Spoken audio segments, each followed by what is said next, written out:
তো ওদের পার্লারে যাওয়ার পর 6 মাসের মতো ছিলাম। মানে ওরা মামে ছিল একটু খারাপ টাইপের, মানে পার্লার ছিল নামে আর কি, নর্মালি যেটা মানুষ মনে করে ওরা সেটাই করতো। কিছু বললাম না, ওই জায়গার মেয়েরা মানে সবাই কম বেশি এগুলা, তারপর বিয়ার মদ সিগারেট এগুলো সবাই নর্মালি খুব করতো। আমার নাম আখি। আখি, বয়স কত? 21 বছর। আখি, এই এই যে প্ল্যাটফর্ম, এটা সারা পৃথিবীর মানুষ দেখে, মানে বাংলা ভাষাভাষী মানুষ যারা আছে, এবং এটা খুবই মানুষের কাছে খুব জানাশোনা একটা প্ল্যাটফর্ম। তো এইরকম একটা জায়গাতে আপনি সাহস করে আজকে এই গল্পটা বলতে এসছেন, প্রথমে আমি জানতে চাই কেন? আমার উদ্দেশ্য শুধু এটুকু যে আমি যেভাবে মানুষের হাতে পড়ে বাইরে গেছি, হয়তো আমাদের দেশে থেকে এরকম অনেকেই যায়, এমনকি মানে যাওয়ার পরবর্তীতে যাতে এরকম পরিস্থিতিতে কেউ মুখোমুখি না হয়, বা দেশে থেকে যাওয়ার আগে একটু যাচাই করে যায়, এর জন্যই। খেয়াল রাখবেন যে আখির আগে আমি এরকম বেশ কয়েকটা এপিসোড প্রচার করেছি, যেটা আপনারা ঢাকা এফএম এর ইউটিউব চ্যানেলে গেলে কিংবা আমার আরজিকে বিয়া যে চ্যানেলটি আছে ওখানে গেলেও আপনারা পাবেন। মালয়েশিয়া ফেরত এক ভাইয়ের কথা আমরা বলেছিলাম, দুবাই ফেরত নাকি ওমান ফেরত এক ভাইয়ের কথা আমরা ওখানে বলেছিলাম। কিন্তু এই প্রথম কোনো একজন নারী যিনি এভাবে আপনাদেরকে সোশ্যাল মিডিয়াতে নিজেকে ফেস করে স্বেচ্ছায় সজ্ঞানে নিজের কথাগুলো এখানে বলতেছেন, এবং সেদিক থেকে এটা একেবারেই ইউনিক। কজ আসলে আমাদের যে সামাজিকতা, সেই সামাজিকতার প্রেক্ষাপটে এইভাবে আসলে নিজেকে ফেস করে, নিজেকে হাইড না করে নিজেকে প্রেজেন্ট করা, এটা অত্যন্ত সাহসের ব্যাপার, এবং সেই জায়গাটা থেকে উনি আসলে লক্ষ লক্ষ মানুষকে সচেতন করতে এসছেন। সুতরাং এই পার্সপেক্টিভ থেকে আমরা যেন গল্পটাকে দেখি। তো আগে আমরা শুরু করি একেবারে ছোটবেলা থেকে, যেখান থেকে বলার আছে। আমরা 1 ভাই 4 বোন, আমি সবার ছোট। আমার বয়স যখন 7 তখন মা মারা গেছে। তারপর আমরা ভাইয়ের কাছে চলে গেলাম, আমি আর আমার সেজো বোন। আপনার বয়স যখন 7 তখন মা মারা গেছে। বাবা কি করতেন? বাবা তখন এমনিতে একটা ফ্যাক্সিলিটির দোকান ছিল, আর ভাইয়ের ব্যবসা ছিল প্লাস্টিকের। এটা কি ঢাকার মধ্যেই? হ্যাঁ, ঢাকা। তো ওই ছোটবেলাতে আপনি ঢাকা শহরই দেখেছেন আর কি, কিন্তু আপনাদের আদিবাড়ি সবকিছু ঢাকাতে। আদিবাড়ি কোথায়? আদিবাড়িটা মানে আপনাদের জন্মস্থান কোথায়? জন্মস্থানে ঢাকাতে, ইসলামবাগ। আপনার বাবার আদিবাড়ি কোথায়? মেবি বিক্রমপুর। বাট আপনি শিওর না? ওকে, ঠিক আছে। তো মা 7 বছর বয়সে মারা গেল। হ্যাঁ, তারপর ভাইয়াদের সাথে আমরা চলে আসলাম, ভাইয়ের কাছে ছিলাম। তো ভাবিটা আর কি একটু অন্য রকম টাইপের থাকাতে তাদের সাথে আমাদের আর কি সবসময় ঝগড়া থাকতো। তারপর বাবা আমাকে আর আমার বোনকে নিয়ে আলাদা হয়ে গেল। তারপরে 6 বছরের মতো ছিলাম আমরা বাবার সাথে থাকার পর যখন আমার সেজো বোনের বিয়ে হয়ে গেল, তখন বাবা দেখতেছে, তখন আমি ক্লাস 7 বা 8 পড়ি। তখন তারা আমার পক্ষে রান্না বাড়া করা, একটা সংসারের কাজ ধরে রাখাটা সম্ভব না, খুবই ডিফিকাল্ট। হ্যাঁ, তারপরে মানে ফুপু বড়া পড়া সবাই মিলে বাবাকে বিয়ে দিল। তারপরে যখন সৎ মা আসলো, সে খুব ভালো, মানে সৎ বলতে আর কি যা হয়, ভালোর মধ্যেও তো কিছুটা খারাপ থাকেই যায়। তারপরে দেখা যাচ্ছে সবসময় একটু রাগারাগি করতো, আবার মাঝে মাঝে খুব ভালো ব্যবহারও করতো। তারপরে ওনাদের সাথে মানে অত একটা মানে ম্যাচ করা যেত না, উনি আর কি টোটালি সহ্য করতে পারতো না। তখন বাবারে একটু বয়স হয়ে যাওয়াতে ভাইয়ার যে বিজনেসটা ছিল, ভাই ওটার মধ্যে বাবারে নিয়ে গেল। কিসের বিজনেস ছিল? প্লাস্টিকের, যে বোল বালতি হরেক মাল এগুলো আছে না, এগুলা ভাইয়ের নিজস্ব মেশিন ছিল, ওগুলো বানাতো। হ্যাঁ, ওই ইসলামবাগেতে দোকান ছিল, ওটা আর কি মাই তৈরি করে দিয়ে গেছিল। তারপর ওইখানে নিয়ে গেল বাবারে। দেখা যাচ্ছে সবাই মালগুলা দিত, বাবা ওদিকে টাকাগুলো আর কি সে নিজে উঠায় আনতো।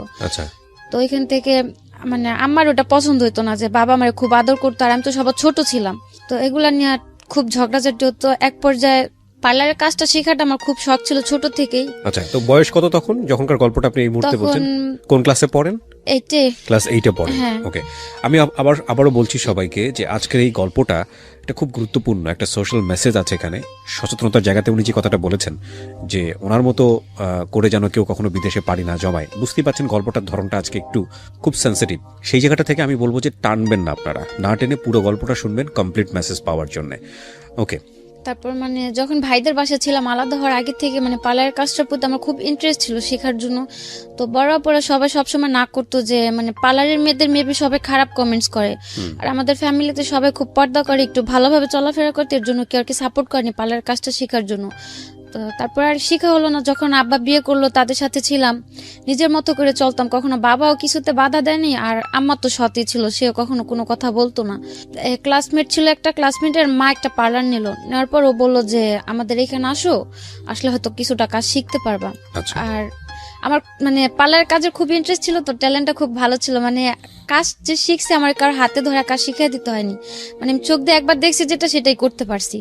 তো ওদের পার্লারে যাওয়ার পর 6 মাসের মতো ছিলাম। মানে ওরা মামে ছিল একটু খারাপ টাইপের, মানে পার্লার ছিল নামে আর কি, নর্মালি যেটা মানুষ মনে করে ওরা সেটাই করতো। যখন বুঝতে পারলাম ওই পার্লার থেকে চলে আসলাম। আসার পর বাড়িতে ছিলাম, থাকার পর মানে একটু ফ্রেন্ডদের সাথে এদিক ওদিক ঘোরাঘুরিতে মানে মন মানসিকতা একটু অন্যরকম হয়ে গেল। কেউ তো কোনো কিছু তো বাধা দেয়ই না। মানে পার্লারে আপনার সামহাও ভালো লাগেনি আর কি, সে না, ওই কারণে আপনি- পার্লারটা ভালো লাগেনি, মানে ওদের চলাফেরাটা বা ওদের কাজকর্মটা ভালো ছিল না, এর জন্য এখান থেকে চলে আসলাম। তারপর এক রোজারিতে নিউ মার্কেটে পার্লারে চুল রিবোল্ডিং করতে গেলাম। ওইখানে একটা আপু বললো যে আপনাদের যদি পার্লারের কোনো মেয়ে জানা থাকে, ফুল বিউটিশিয়ানও যদি হাফ হয় তা তো চলবে, আমাদের এখানে আসলে আমরা কাজ শিখানি। তখন আমার মাথায় কথাটা টাচ করলো যে আমিও তো কিছুটা কাজ জানি, Right. আর নিউ মার্কেটে একটা মানে ওইসব জায়গাতে কাজ শিখতে গেলে অনেক টাকার প্রয়োজন হয়।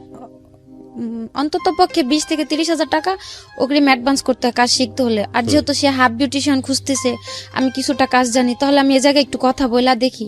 তারপর উনি বললো যে যদি চেনা পরিচিত কেউ থাকে দিতে পারো। তা আমি বললাম যে আমি কাজ জানি, আমারে রাখবেন। পরে বললো কি কি পারো তুমি? আমি বললাম যে দেখা যাচ্ছে আমাদের ওটা তো এলাকার পার্লার আর এটা তো মার্কেট সাইড, আমি কাজ ফুলই জানি, মানে মিথ্যে কথা বললাম যে ফুলই জানি, হয়তো আমার এই জায়গাতে রাখে কিছুদিন কাজ শিখাই দিতে হবে, এই জায়গার সিস্টেমটা করা। তো উনি বললো আচ্ছা ঠিক আছে। তারপর ওই জায়গাতে কাজে গেলাম।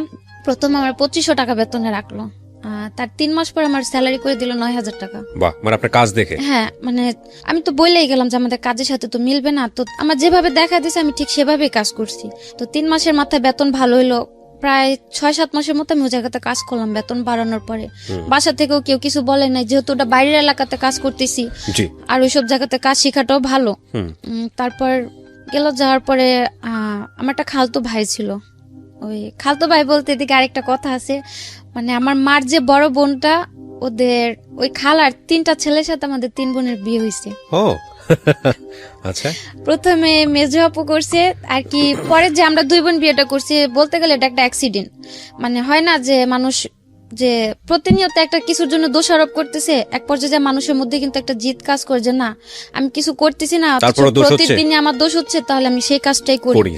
তো আমার সেজো বোনটা আর কি এরকম কিছু একটা, আর আমার ওই বোনটার খুব রাগ, মানে অত্যন্ত পরিমাণে রাগ।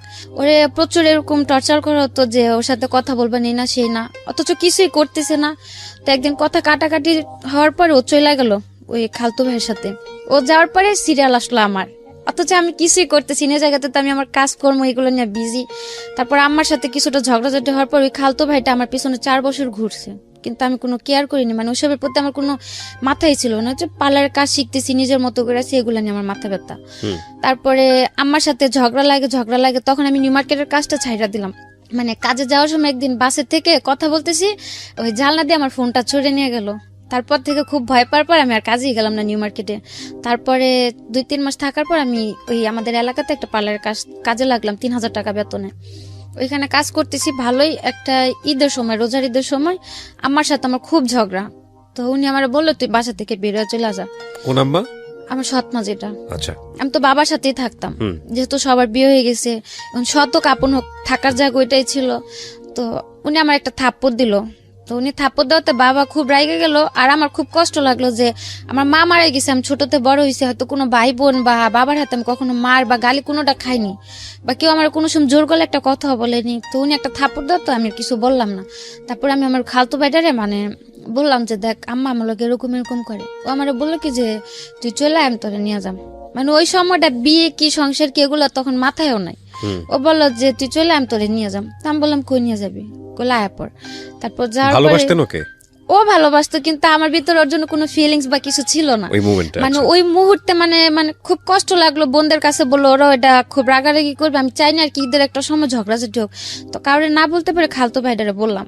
বলার পর ও বললো যে চলে, তা আমার মাথায় আর কিছু গেল না, আমিও চলে গেলাম, ওর সাথে কাপড় চোপড় নিয়ে চলে গেলাম। তারপর বিয়ে টিয়ে করলাম, 7 মাসের মতো আলাদা ছিলাম। মানে কাউকে জানালেন না? না, বাবা কেউ না? না, কেউ না। ও কাউকে জানায়নি? না, ওর ফ্যামিলি থেকে তেমনিতে সাপোর্ট ছিল না, যেহেতু আমার আগে 2টা বোন ওর 2টা ভাইয়ের কাছে আছে, আমি সিরিয়ালে 3, একটা ফ্যামিলিতে 3টা বোন বা ভাইটা কেউ নরমালি মাইনা নিব না। তারপরে গেলাম আমি ওর সাথে, যেদিন পালায় গেলাম। কত বছর বয়সে বিয়ে করলেন? বয়সটা কত ছিল? কত সালে বিয়ে করেছেন? 14 বছরে হবে। 14 বছর বয়সে। ওর বয়স কত? ওর বয়স ছিল 18 কি 19। বুঝতেই পাচ্ছেন যে খুবই মানে একেবারে টিনেজ বয়সের দুজনের সিদ্ধান্ত। হ্যাঁ, তা আমি 3 মাসের মতো ছিলাম আলাদা, কারোর সাথে যোগাযোগ নেই। হঠাৎ করে জানতে পারলাম যে এরকম এরকম আমার কারণে ওই ভরাপুরে দুলাভাই রেখে চলে গেল। তো ও আর কিছু বলেনি, ও বলছে যে থাক, হয়তো এটা আমার নসিবে ছিল না, থাকেনি, উনি আমার কোনো সমস্যা নেই, তোরা বিয়ে শাদী করছিস, তোরা তোর মতো ভালো থাক, এগুলো নিয়ে কোনো টেনশন করে কিছু নাই। ওইভাবে ছিলাম 7 মাস। 7 মাস থাকার পরে ও এমব্রয়ডারি কাজ করতো। দুজনের বয়সটা যেহেতু কম ছিল আর সংসার জিনিসটাও বুঝতাম না, চলাফেরার একটু প্রবলেম ছিল। ও বললো কি যে মানে তো এমব্রয়ডারি কাজটা একটু মানে খারাপ যায় কুরবানিদের পরে, বছরের লাস্টের দিয়ে। ও তখন ও বললো কি যে তুমি তোমার বোনের কাছে চলে যাও, আমি 3-4 মাস একটু বাইরে সাইডে যা কাজ করি, যদি আমার টাকা টুকা মিলে আমি তোমার আবার নিয়ে এসে পড়ো। তো তখন আমি আবার ওরা বললাম, যেহেতু আমি পার্লারের কাজ জানি, আমি খুব নর্মালি 4-5 হাজার টাকা বেতনে একটা কাজ করতে পারো, আর তুমি যদি 3-4 হাজার টাকা কাজ করে দুজনে চলা হয়ে যাবো, তা আলাদা হওয়ার কিছু নাই। মানে খুব রাগারাগি চিল্লাচিল্লি হইলো। তারপরে এক পর্যায়ে আমার জোর করে আপুর বাসায় পাঠাইলো। পাঠানোর পরে দেখা যাচ্ছে যোগাযোগ একই এলাকাতে আছে কিন্তু আলাদা। ওরে যদি আমি বলি যে এভাবে কি থাকা যায়, মানুষ তো খারাপ বলে। আর এ আপু একা থাকে, ও কাজ কাম করতেছে একা থাকে, যেহেতু তোমার ভাইও চলে গেছে, ওর ঘরে বসে খাওয়াটা ধর আমার সম্ভব না। আর ও টাকা টুকাও দিত না, বরং আমি কাজ করতাম, আমার টাকা ওরও লাগতো। তারপরে ও বললো যে দেখো, এখন তো আর সংসার করার বয়স না, এটা হচ্ছে একটা স্বাধীনতার বয়স। কে বলছে এটা? আমার হাজবেন্ড। ওকে। এখন এটা হচ্ছে একটা অল্প বয়স, মানে এখন বলতে গেলে আমি স্বাধীন, আর তোমার নিয়ে থাকতে গেলে আমি বন্দী হয়ে থাকতেছি, আমি যা করতেছি তোমার বলতে হইতাছে, আমার মাথায় একটা টেনশন থাকতেছে সবসময়, সংসার এগুলো আমি নিতে পারতাছি না, তুমি থাকো তোমার মতো করে। তারপরে এগুলা হওয়ার পরে ছিলাম আপুর কাছে, থাকার পরে ইন্ডিয়াতে গেলাম। ইন্ডিয়াতে আমার মানে ইন্ডিয়া যাওয়ার সিদ্ধান্ত নিলেন কেন? ইন্ডিয়া যাওয়ার প্ল্যানটা আসলো যে ও নিতে চাইতেছে না, আর এদিকে থাকলো সবার কথা শুনতে হইতেছে, কেউ ভালো বলতেছে, কেউ খারাপ বলতেছে, আবার কেউ এরকম মন্তব্য করতেছে যে 3 বোন বিয়ে বসলাম, 1 বোনের সংসারটা ঠিক আছে, 2 বোনই থাকতে পারলাম না, কি বিয়ে করলাম। তো এক পর্যায়ে মানে বাধ্য হলাম যে আমি এদের মাঝে থাকবো না। তারপরে ওই ভাইয়ের কাছে আমি যোগাযোগ করলাম যে ভাই আমারে যদি পারেন কোথাও পাঠায় দেন একটা বাসা বাড়ির কাজে, আমি যাই। এই ভাইটাকে আপনি চিনতেন কিভাবে? ওই ভাইটারে চিনতাম, ওই যখন আমি নিউ মার্কেটে পার্লার কাজ শিখলাম না, ওই বাসার ওইখান থেকে যাওয়া আসা করতাম, ওইখানে ওনার ক্লাব ছিল। আচ্ছা, কিসের club? Dance club. Dance club, ওখানে কি হতো? মানে উনি নাচ শিখাইতো পোলাপানদের, তারপর যে গায়ে হলুদে বিয়ে বাড়িতে নাচানাচি করে না মেয়েরা যায়, মেয়েরা ছেলেরা ওনার থেকে মানে ওনার সাথে কন্ট্যাক্ট করে লোক পাঠাইতো। তারপরে বাহিরে ও মেয়েরা বাইরে ডান্স করতে যায় না, এগুলো উনি পাঠাইতো। আচ্ছা। তারপর ওনার আমি বললাম যে ওনার সঙ্গে আপনার পরিচয় কিভাবে? পরিচয় কেন? একটা অনুষ্ঠানে গেছিলাম, ওইখান থেকে আর কি পরিচয় হয়েছিল। বিয়ের সাজানোর অনুষ্ঠান, সেই অর্থে পরিচয় হওয়া। পরিচয় হওয়া মানে ওর মধ্যে এমনিতে কথাবার্তা চলতো, ওনাদের বাসায় আমি গেতাম, ওনার মা আমারে খুব আদর করতো। এখানে একটা বিষয় খেয়াল করবেন সবাই, আমরা গল্পের ব্যাকগ্রাউন্ডে আছি যে কেন উনি বিদেশ গেলেন। উনি যে ঘটনার মধ্য দিয়ে আগাচ্ছেন, এরকম ঘটনা অনেকেরই আছে। হ্যাঁ, সো এই ঘটনাগুলোকে নিয়ে ওনাকে ক্রিটিসাইজ করার দরকার নাই বা ওনার দিকে আঙুল তোলার দরকার নাই। আমাদের মূল জায়গাটা হচ্ছে, গল্পটা বোঝানোর জন্য আমরা ব্যাকগ্রাউন্ডে আছি, মূল জায়গাটা হচ্ছে যে কোনো পরিস্থিতিতে পড়েই আপনি বিদেশ চান না কেন, সেই বিদেশ যাওয়াটা সিস্টেমেটিক আছে তো, বা বিদেশ যাওয়ার পরে আপনি যে অভিজ্ঞতার মুখোমুখি হচ্ছেন, এটা কি আপনার কারণেই হচ্ছে, এই জায়গাগুলো ফোকাস করবেন। ঠিক আছে? সো দয়া করে সবাই ওনার দিকে অঙ্গুলি নির্দেশ করবেন না। হ্যাঁ, ওকে। হ্যাঁ, বলেন। তো ওর সাথে শেয়ার করলেন যে আমি কি করা যায়। তারপর ওনারে আমি বললাম যে ভাইয়া আমার বাইরে পাঠা দেন, আমি চলে যাম। উনি আমার অনেক বুঝালো যে তোমার বয়সটা এখনো বাইরে যাওয়া। বাইরে কেন যাবেন আপনি? আপনার মাথায় কেন আসলো বাইরে যাওয়ার? মানে আমি যে মানুষের এত কথা মানে নিতে পারতেছিলাম না, যে আপুরাও কেউ সাপোর্ট করতেছে না। মানে দেশের বাইরে কথা বলেছেন নাকি ইন্ডিয়া যাওয়ার কথা বলেছেন? ইন্ডিয়া যাওয়ার কথা আপনি বলেছেন? না, ওই ভাই বললো যে ইন্ডিয়াতে যাও। আপনি ওনাকে ফার্স্ট কি বলেছেন? যে আপনি বলছি যে কোনো একটা জায়গাতে একটা ভালো পরিবেশে আমরা পাঠালেই হবে। এটা কি দেশের বাইরে? হ্যাঁ। তো উনি যে দেশের বাইরে লোক পাঠাতো আপনি জানতেন কিভাবে? হ্যাঁ, ওই যে ওনাদের বাসায় আমি যাওয়া আসা করতাম, বাসা ছিল ওনাদের 2 তলা, ফ্যামিলি সবাই থাকতো, নিচতলা ওনার ক্লাবটা ছিল। ওখান থেকে মেয়েরা বাইরে যাইতো ডান্সের জন্য, যে যেভাবে যাইতে চাইতো সে ওইভাবে পাঠাতো। আচ্ছা। তো ওইভাবে আমার তারে বলা যে ভাই আমি তো ডান্স পারি না যে আমার ক্লাবে পাঠাবেন, আমার একটা বাসা বাড়ি বা যদি কোনো একটা ভালো কাজে পারেন আমার পাঠান। তো উনি আমার বুঝাইছিল যে যাওয়ার দরকার নেই, সবার বাইরের লাইফটা শুট করে না, তো তুমি যাও না। বললাম যে ভাই আপনি তো পাঠাবেন, আর আপনি যদি আমার এত আদর করেন, আপনার উপর আমার অতটুকু বিশ্বাস আছে, আপনি আমার খারাপ কোথাও পাঠাবেন না। তো ঠিক আছে, উনি বললো যে আচ্ছা ঠিক আছে। যেদিন বললাম তার বিকেল আমার বলতেছে কি তুমি চলে আসো, শুধু একটা 3 পিস নিয়ে একটা কাপড় নিবা, বেশি কিছু না নিয়ে আসো। আমি বললাম আমি কই যাম? বললো যে তোমার বাইরে পাঠাম। তা আমি পুরা মানে অনেকটা আজও বললাম যে একদিনের মধ্যে কি কেউ বাইরে যাইতে পারে? উনি বললো যে পাসপোর্ট করা ছিল, আমার আগে থেকে পাসপোর্ট করা ছিল। বললো তো, বলার পরে আমি আর বেশি কিছু বললাম না। বাসা যে আপুটার কাছে ছিলাম, যেমন আমার 3টার দিকে বেরোইতে বলছে, আমি 2:30টার দিকে ওরা ফোন দিয়ে বলছি যে এরকম এরকম আমি বাইরে চলে যাম। তখন আমি জানি না আমি কোন দেশে যাচ্ছি বা কি কাজে যাচ্ছি, কি আসে বিষয় জানি না। তো যাওয়ার পরে উনি বললো যে আমার ডাইরেক্ট পাঠাইতেছে, কিন্তু তারা আমার ব্ল্যাকে ইন্ডিয়াতে পাঠাইলো। আপনাকে বললো যে আপনি ইন্ডিয়া যাচ্ছেন? হ্যাঁ, আমি রাস্তাতে জানতে পারলাম, যাওয়ার পথে জানতে পারলাম যে আমার ইন্ডিয়াতে পাঠাইতেছে। মানে আপনার জীবনটা এত সহজ মনে হয়েছে আপনার কাছে? আপনার বয়স কত তখন? 15-16 হবে। 15-16 বছরের বয়সের বাচ্চার কাছ থেকে, তো বাচ্চাই, শিশুই বলা চলে, টিনেজ বয়সের একটা মেয়ের কাছ থেকে এত কিছু এক্সপেক্ট করানো আমাদের উচিত হবে না। খেয়াল রাখবেন, দিস ইজ দ্য রিয়েলিটি। এবং জীবনে কখনোই মানে আমার জীবনে যা ঘটে গেছে পুরো দুনিয়াটাই এরকম, এভাবে জাজ করার কোনো দরকার নেই। ও যা করেছে 15 বছর বয়সে, বা ওর জীবনে যেটা হয়েছে সেটা যে আরেকটা 15 বছর মেয়ের জীবনে হবে না, সেটাও মনে করার কোনো দরকার নেই। এখানে খেয়াল রাখবেন, এটা ওর জীবনের জন্য সত্য। যে কোনো ঘটনাই হোক না কেন, যেটাই হোক না কেন, ও দেশের বাইরে যাওয়ার জন্য ট্রাই করেছে, যার মাধ্যমেই হোক না কেন। সেটা সে ভুল করেছে না শুদ্ধ করেছে, সেই জাজমেন্টে যাওয়ার দরকার নাই, কারণ এরকম ব্যাকগ্রাউন্ড অনেকেই আছে বাংলাদেশে। ঠিক আছে, ওর ফ্যামিলির সাপোর্টটাও ছিল না, এগুলো আমাদেরকে চিন্তা করতে হবে। ওকে, তো আপনাকে যাওয়ার পথে বললো যে আপনি ইন্ডিয়া যাচ্ছেন। তো ইন্ডিয়াতে গিয়ে আপনি কি করবেন? মানে তখন তো আমি বললাম যে আমি তো ইন্ডিয়া যাওয়ার কথা বলিনি। বাংলাদেশ আর ইন্ডিয়া কতটুক দূর? আর কেউ কি কাজের জন্য বা টাকার সন্ধানে কি কেউ ইন্ডিয়াতে যায় নাকি? আর সবচেয়ে বড় টার্গেটটা ছিল তখন আর কি ভাবতাম কি আমি তো সবার ছোট, আর কেউ তো ভালো মন্দ দিয়ে একটা পরামর্শ দিত না। আমার কাছে খুব খারাপ লাগতো যে আমি কি একটা ফ্যামিলিতে আসলাম যে আমার কেউ একটা সাপোর্ট করে না, বা আমার পাশে এরকম দাঁড়ানোর মতো কেউ একটা নাই। আর তার মধ্যে একা একটা বিয়ে করলাম খালতো ভাই, ও বিয়ের আগে এতটাই পাগল ছিল আমার জন্য, কেউ যদি আমার একটা গালি দিত মনে হতো কি গালিটা কেউ আরে দিতেছে। ওকে, বিয়ের পরে সব উল্টা হয়ে গেল। হ্যাঁ, তো আর কি ওইভাবে যাওয়া। তারপরে তা ভাবলাম যে থাক, ইন্ডিয়াতে যাইতেছি যাই, আমি তো টাকা দিয়ে যাইতেছি না। ও বলছিল কি যে ইন্ডিয়া থেকে আপনি কি করবেন? বলছে আমি যে কাজ করতে চাই আমার 2 কাজই করাবে। আপনার কি প্ল্যান ছিল, আপনি কি কাজ করবেন? আমি টার্গেট ছিল যে যেহেতু আবার আমাদের বাসাতে পাওয়ার মেশিন, তারপর ফুড মেশিন গুলো ছিল, তো আমি ওগুলা চালাতে পারতাম। তারপর পার্লারের কাজ পারতাম, বাসা বাড়ির কাজে দিলাম তাও করতে পারতাম, যেহেতু মা ছিল না, ছোট থেকে সংসারের কিছুটা কাজ করে আমার অভিজ্ঞতা ছিল। তো আমার উদ্দেশ্য ছিল যাই আমি করতে পারবো, আল্লাহ হোক সেটা সেলাই মেশিনের কাজ বা হোক পার্লারের কাজ। সেটা ইন্ডিয়াতে কি করার দরকারটা কি? এটা তো বাংলাদেশেই করা যায়। সেটা তার আমি প্রথমে বুঝতে পারিনি আমার যে ইন্ডিয়াতে পাঠাইতেছে। আমি তো যাওয়ার পথে মাঝ পথে জানতে পারলাম, আর ওইখান থেকে ব্যাক আসা আমার পক্ষে পসিবল না। তো গেলাম, যাওয়ার পরে যে ভাই সাথে ছিল আপনার? আমার সাথে আরেকটা মেয়ে ছিল। ও জেনে শুনে যাচ্ছিল ও নাকি? যাওয়ার পথে আমারে বললো যে ও কোন টাকা যাইতেছে 1 সপ্তাহের জন্য, খারাপ কাজের জন্য।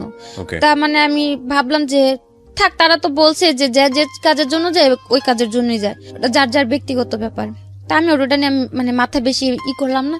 যাওয়ার পরে যে ভাইদের বাসায় ছিলাম, পরে যাওয়ার পর দেখতে পেলাম যে উনিও মেয়েদের 2 নাম্বার ব্যবসা করে।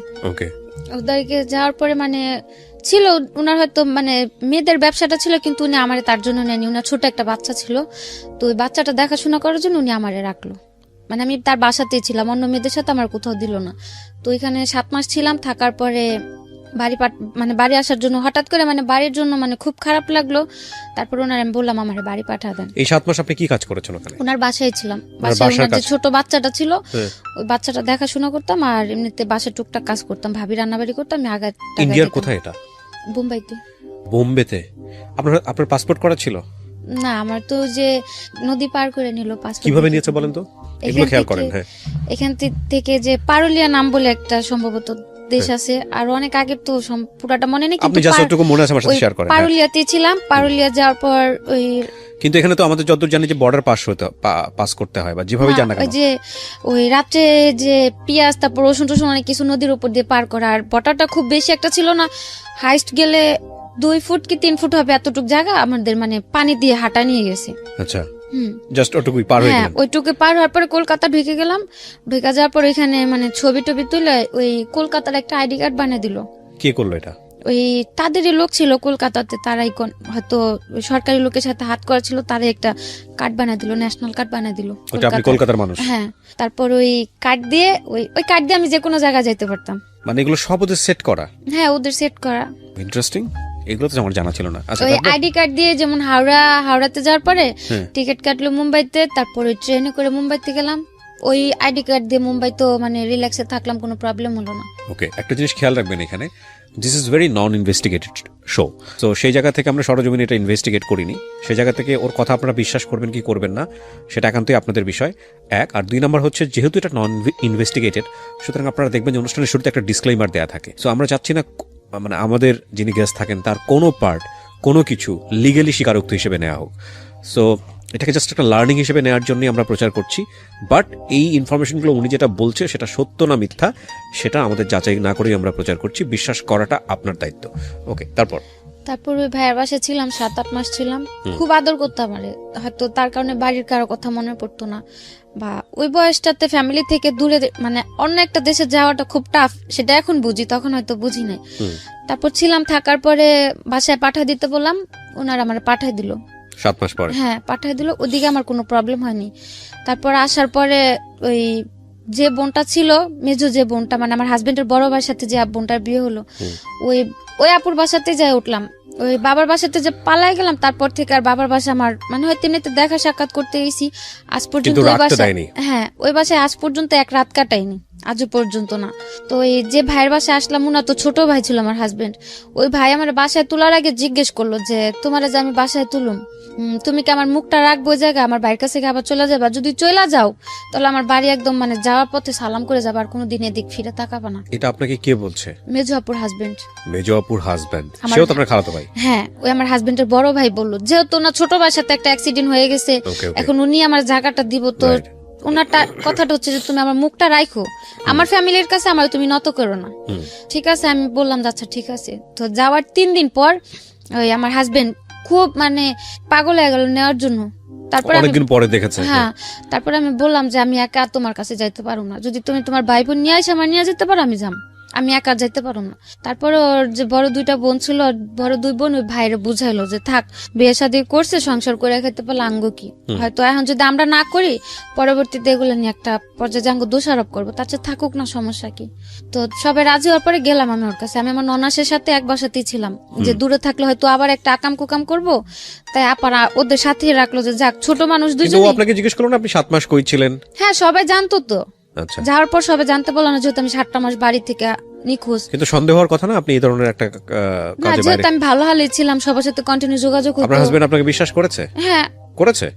আর যে ভাইয়ের বাসা ছিলাম, আমাদের বাসার পাশে তার বাসা ছিল। ইন্ডিয়াতে? বাংলাদেশে, মানে বাংলাদেশে তো তাদের বাড়ি আছে। ওই ভাইয়া বাঙালিই ছিল। ওকে, মানে আমাদের বাসা থেকে হাইস্ট গেলে 10 থেকে 15 মিনিট তাদের বাসা। ওকে। আর কিন্তু এখানে আপনি বলছেন যে মুম্বাইতে আপনি ছিলেন? হ্যাঁ, মুম্বাইতে তারা এখান থেকে ওইখানে যা ব্যবসা করতেছে, বাংলাদেশ থেকে ওখানে যা শিফট হয়েছে। তো তাদের ফ্যামিলি, বাবা মা সবাই ঢাকাতেই থাকে, আমাদের বাসার পাশে।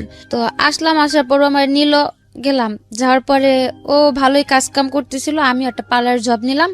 তার মধ্যে দিয়ে যে বাইরে ছিলাম, বা ওই যে তার স্বাধীনতা দরকার ছিল, ওর মধ্যে সে ওই যে ইয়াবা টিয়াবা এগুলোর মধ্যে জড়াই গেল আমার হাজবেন্ড। তো আমি যখন গেলাম তখন তার জানতাম না। যাওয়ার পরে মানে 2-1 দিন পরে মানে ওইসব নেশাগুলাতে ধরে। তারপর খুব মানে করতো, আমি বুঝাইতাম যে তোমার তো এটা একটা বয়স না নেশা পানি করার, যেহেতু আমিও খুব ছোট ছিলাম, বোঝানোর মতো আমার তেমন একটা জ্ঞান ছিল না। তারপর খুব বুঝাইতাম। একটা পর্যায়ে দেখা গেত রুমের ভিতরে এগুলা করতো। আচ্ছা, করতো তো ভালো কথা, ও তো ইয়াবা খেলে তো সারা রাত ঘুম আসে না, ও তো খাইতো পারতো, সাথে আমারও খাওয়াতো। যেহেতু সারা রাত জায়গা থাকবো, আমি ঘুমায় থাকুম, কি করব, জাগ না থাকলে তো দুজনে বসা বসা কথা বলতে পারবো। তো গেল এরকম করতে করতে, যখন মানে একটা না মাঝে মাঝে দেখা গেত বাধ্য করতো, যখন মানে খুব জড়াজড়ি করতাম, তখন বলতাম যে যদি আর একবার কিছু বলো তাহলে হয়তো আমি তোমার আপুরে ডাক দেবো, পাশের রুমেই আছে, বেশি দূরে নাই। বা মাঝে মধ্যে দেখতাম যে আমি ঘুমাই গেলে সারা রাত তো একা একা বসে থাকে, ফোর্স করতেছে খুব ভাবে, তখন হয়তো ওর সাথে আমার ওইগুলো তো জড়াই নিত। আচ্ছা। তো এক পর্যায়ে যখন মানে খুব গভীর ভাবে এগুলো করলো, মানে কন্টিনিউ চলে, প্রতিদিনই ঘরের ভিতরে এগুলা চলে, কোনোভাবে স্টপ করতে পারতেছি না। আস্তে আস্তে মানে ওর ব্যবহার আচরণ খুব খারাপ হয়ে গেল। মানে বলতে গেলে এক প্রকার মানুষ বলে না নেশাখোরের ব্যবহার আর কি থাকতে পারে, ওইরকম হলো। তারপরে আবার ঝগড়া লাগলো। ঝগড়া লাগার পর এবার আমার বোনেরাই বললো যে ওর কাছে রাখবো না। তখন বাসায় টুকটাক সবাই জানলো যে নেশা পানি করে, কাজ কাম ঠিক মতো করতেছে না, আবার আমি কাজ করতেছি সেই টাকাগুলো নিয়েও নেশা করতেছে। তারপর আপুরা আমার নিয়ে আসলো। আসার পর 7 মাস ছিলাম বোনেদের কাছে। ওই 7 মাসই প্রতিদিনে আমি ওরা ফোন দিয়ে বুঝাইছি যে আসো, তুমি একটা কাজ কাম করো, আমিও করি। যেহেতু আমার মা নাই, আমার থাকার মতো একটা জায়গাও নেই ওরকম, বা আমার কেউ সাপোর্ট করারও কেউ নাই। আর কিছুদিন পর পর এরকম এক হইতেছি, আবার দূরে যাইতেছি, বোনের কাছে এসে থাকতেছি, এগুলা তো ওরাও ডিস্টার্ব হইতেছে, আমার সাথে খুব খারাপ ব্যবহার করতেছে। আজকে আমার মা থাকতো, তুমি আমার ফেলা দিছো, আমার মা আমার আগলা নিত, কিন্তু আমি তো সে সাপোর্ট গুলা কোথাও পাইতেছি না। বোনেদের কাছে টাকা দিয়ে থাকতেছি, কিন্তু ওরা খুব খারাপ ব্যবহার করে, উঠতে বইতে কথা শুনতে হয়। তো খালি হাসতো আর বলতো কি যে এক সময় তোর পিছনে আমি খুব ঘুরছিলাম, 3-4 বছর আমি তোর পিছনে পাগলের মতো ছুটছি, কিন্তু তুই আমার কোনো মূল্য দেস নাই। এখন আমি সেই প্রতিশোধ নিচ্ছি। হ্যাঁ, এখন সেগুলোর প্রতিশোধ এগুলা। তাই আমি বলতাম যে প্রতিশোধের কি আছে, তখন তার আমি তোমার এমন না যে বলছি যে হ্যাঁ আমি তোমার ভালোবাসি এই সেই বইলা তার আমি পিছনে ঘুরে নি। তোমার ভালো লাগছে তুমি ঘুরছো, কিন্তু তখন তো তোমার সাথে আমার সম্পর্ক ছিল না। যখন থেকে সম্পর্ক তখন পর্যন্ত তো আমি যথেষ্ট চেষ্টা করছি যে সম্পর্কটা টিকা রাখার জন্য, সংসারটা জোড়া রাখার জন্য। তখন তো আর আমি খারাপ কিছু করিনি। ও শুধু হাসতো আর এই কথাটাই বলতো, মনে করো না এখন তোমার রাত আমার দিন। তো এক পর্যায়ে যে মানে খুব খারাপ লাগলো যে ওর জন্য আমার সেজ বোনের সংসারটা ভেঙে গেল। ওর জন্য আমি বোনদের কাছে বারবার ছোট হইতেছি, আর ওরও আমি কোনোভাবে বুঝা সংসারটা ঠিক করতে পারতেছি না। তো যাক, আমার কারণে যেহেতু আমার বোনটার লাইফটা নষ্ট, আজও পর্যন্ত ও বিয়ে করেনি। সেজ আপুর কাছে থাকে, কাজ করে, সেজ আপুর কাছে থাকে। তো মাঝে আবার একটু কথা রয়ে গেছে যে ভাইয়ের দোকানে যে বাবা মানে ব্যবসাতে ছিল না, ভাই মাঝে স্ট্রোক করলো, বাবারে বের করে দিল ভাইয়ের দোকান থেকে। তারপর বাবা রিক্সা চালাতো, তারপর এদিকে বাবা রিক্সা চালায়, দ্বিতীয় দিকে সেজ বোনের সংসারটা আমার জন্য ভেঙে গেল। মানে এদিকে হাজবেন্ডও খারাপ ব্যবহার করতেছে, আর আমি তখন কাজ করতাম 5-6 হাজার টাকা বেতনের একটা কাজ করতাম, আমার তো সম্ভব হতো না সবারই হেল্প করার জন্য। তো একটা পর্যায়ে যে আমি খুব করলাম যে থাক, আমি তো আমার নিজের লাইফটা সেটেল করতে পারলামই না, তো আমি বাইরে চলে যাই, যাই হয়তো যদি আমি একটা ভালো বেতনে কাজ করতে পারি, আমার বাবার একটা ছোটখাটো দোকান দিয়ে দিলাম, আর আমার সেজ বোনটার কিছু টাকা খরচ করলে হয়তো ওর একটা ভালো জায়গায় বিয়ে শাদী দেওয়া যাবে। উদ্দেশ্য কিন্তু মহৎ, উদ্দেশ্য মহৎ। হ্যাঁ, আমি চলে যাই, যেহেতু আমি সবার ছোট, আর আমার সেজ বোনটা মানে ছোট বলতে কি, মানে আমরা যে 4-5 ভাই বোন, মানে সবার মধ্যে আমি বলতে গেলে একটু কঠোর। মানে আমি যে কোনো জায়গায় যে কোনো পরিস্থিতিতে নিজের তৈরি করে নিতে পারি, কিন্তু আমার যে সেজ বোনটা খুবই মানে নরম, বলতে গেলে খুবই নরম। ও কারোর সাথে দুটা কথা বলতে গেলে একবার জায়গায় 10 বার চিন্তা করে কথা বলে। তো সে জায়গা থেকে আমি ভাবলাম যে যদি আমি বাইরে চলে যাই, আমার দ্বারা যদি আমার বাবাটা একটু ভালোভাবে থাকতে পারে, আর আমার বোনটারও বিয়ে হয়ে যায়, তো এগুলা টার্গেট করে আমি ওই ভাইয়ের কাছে আবার গেলাম।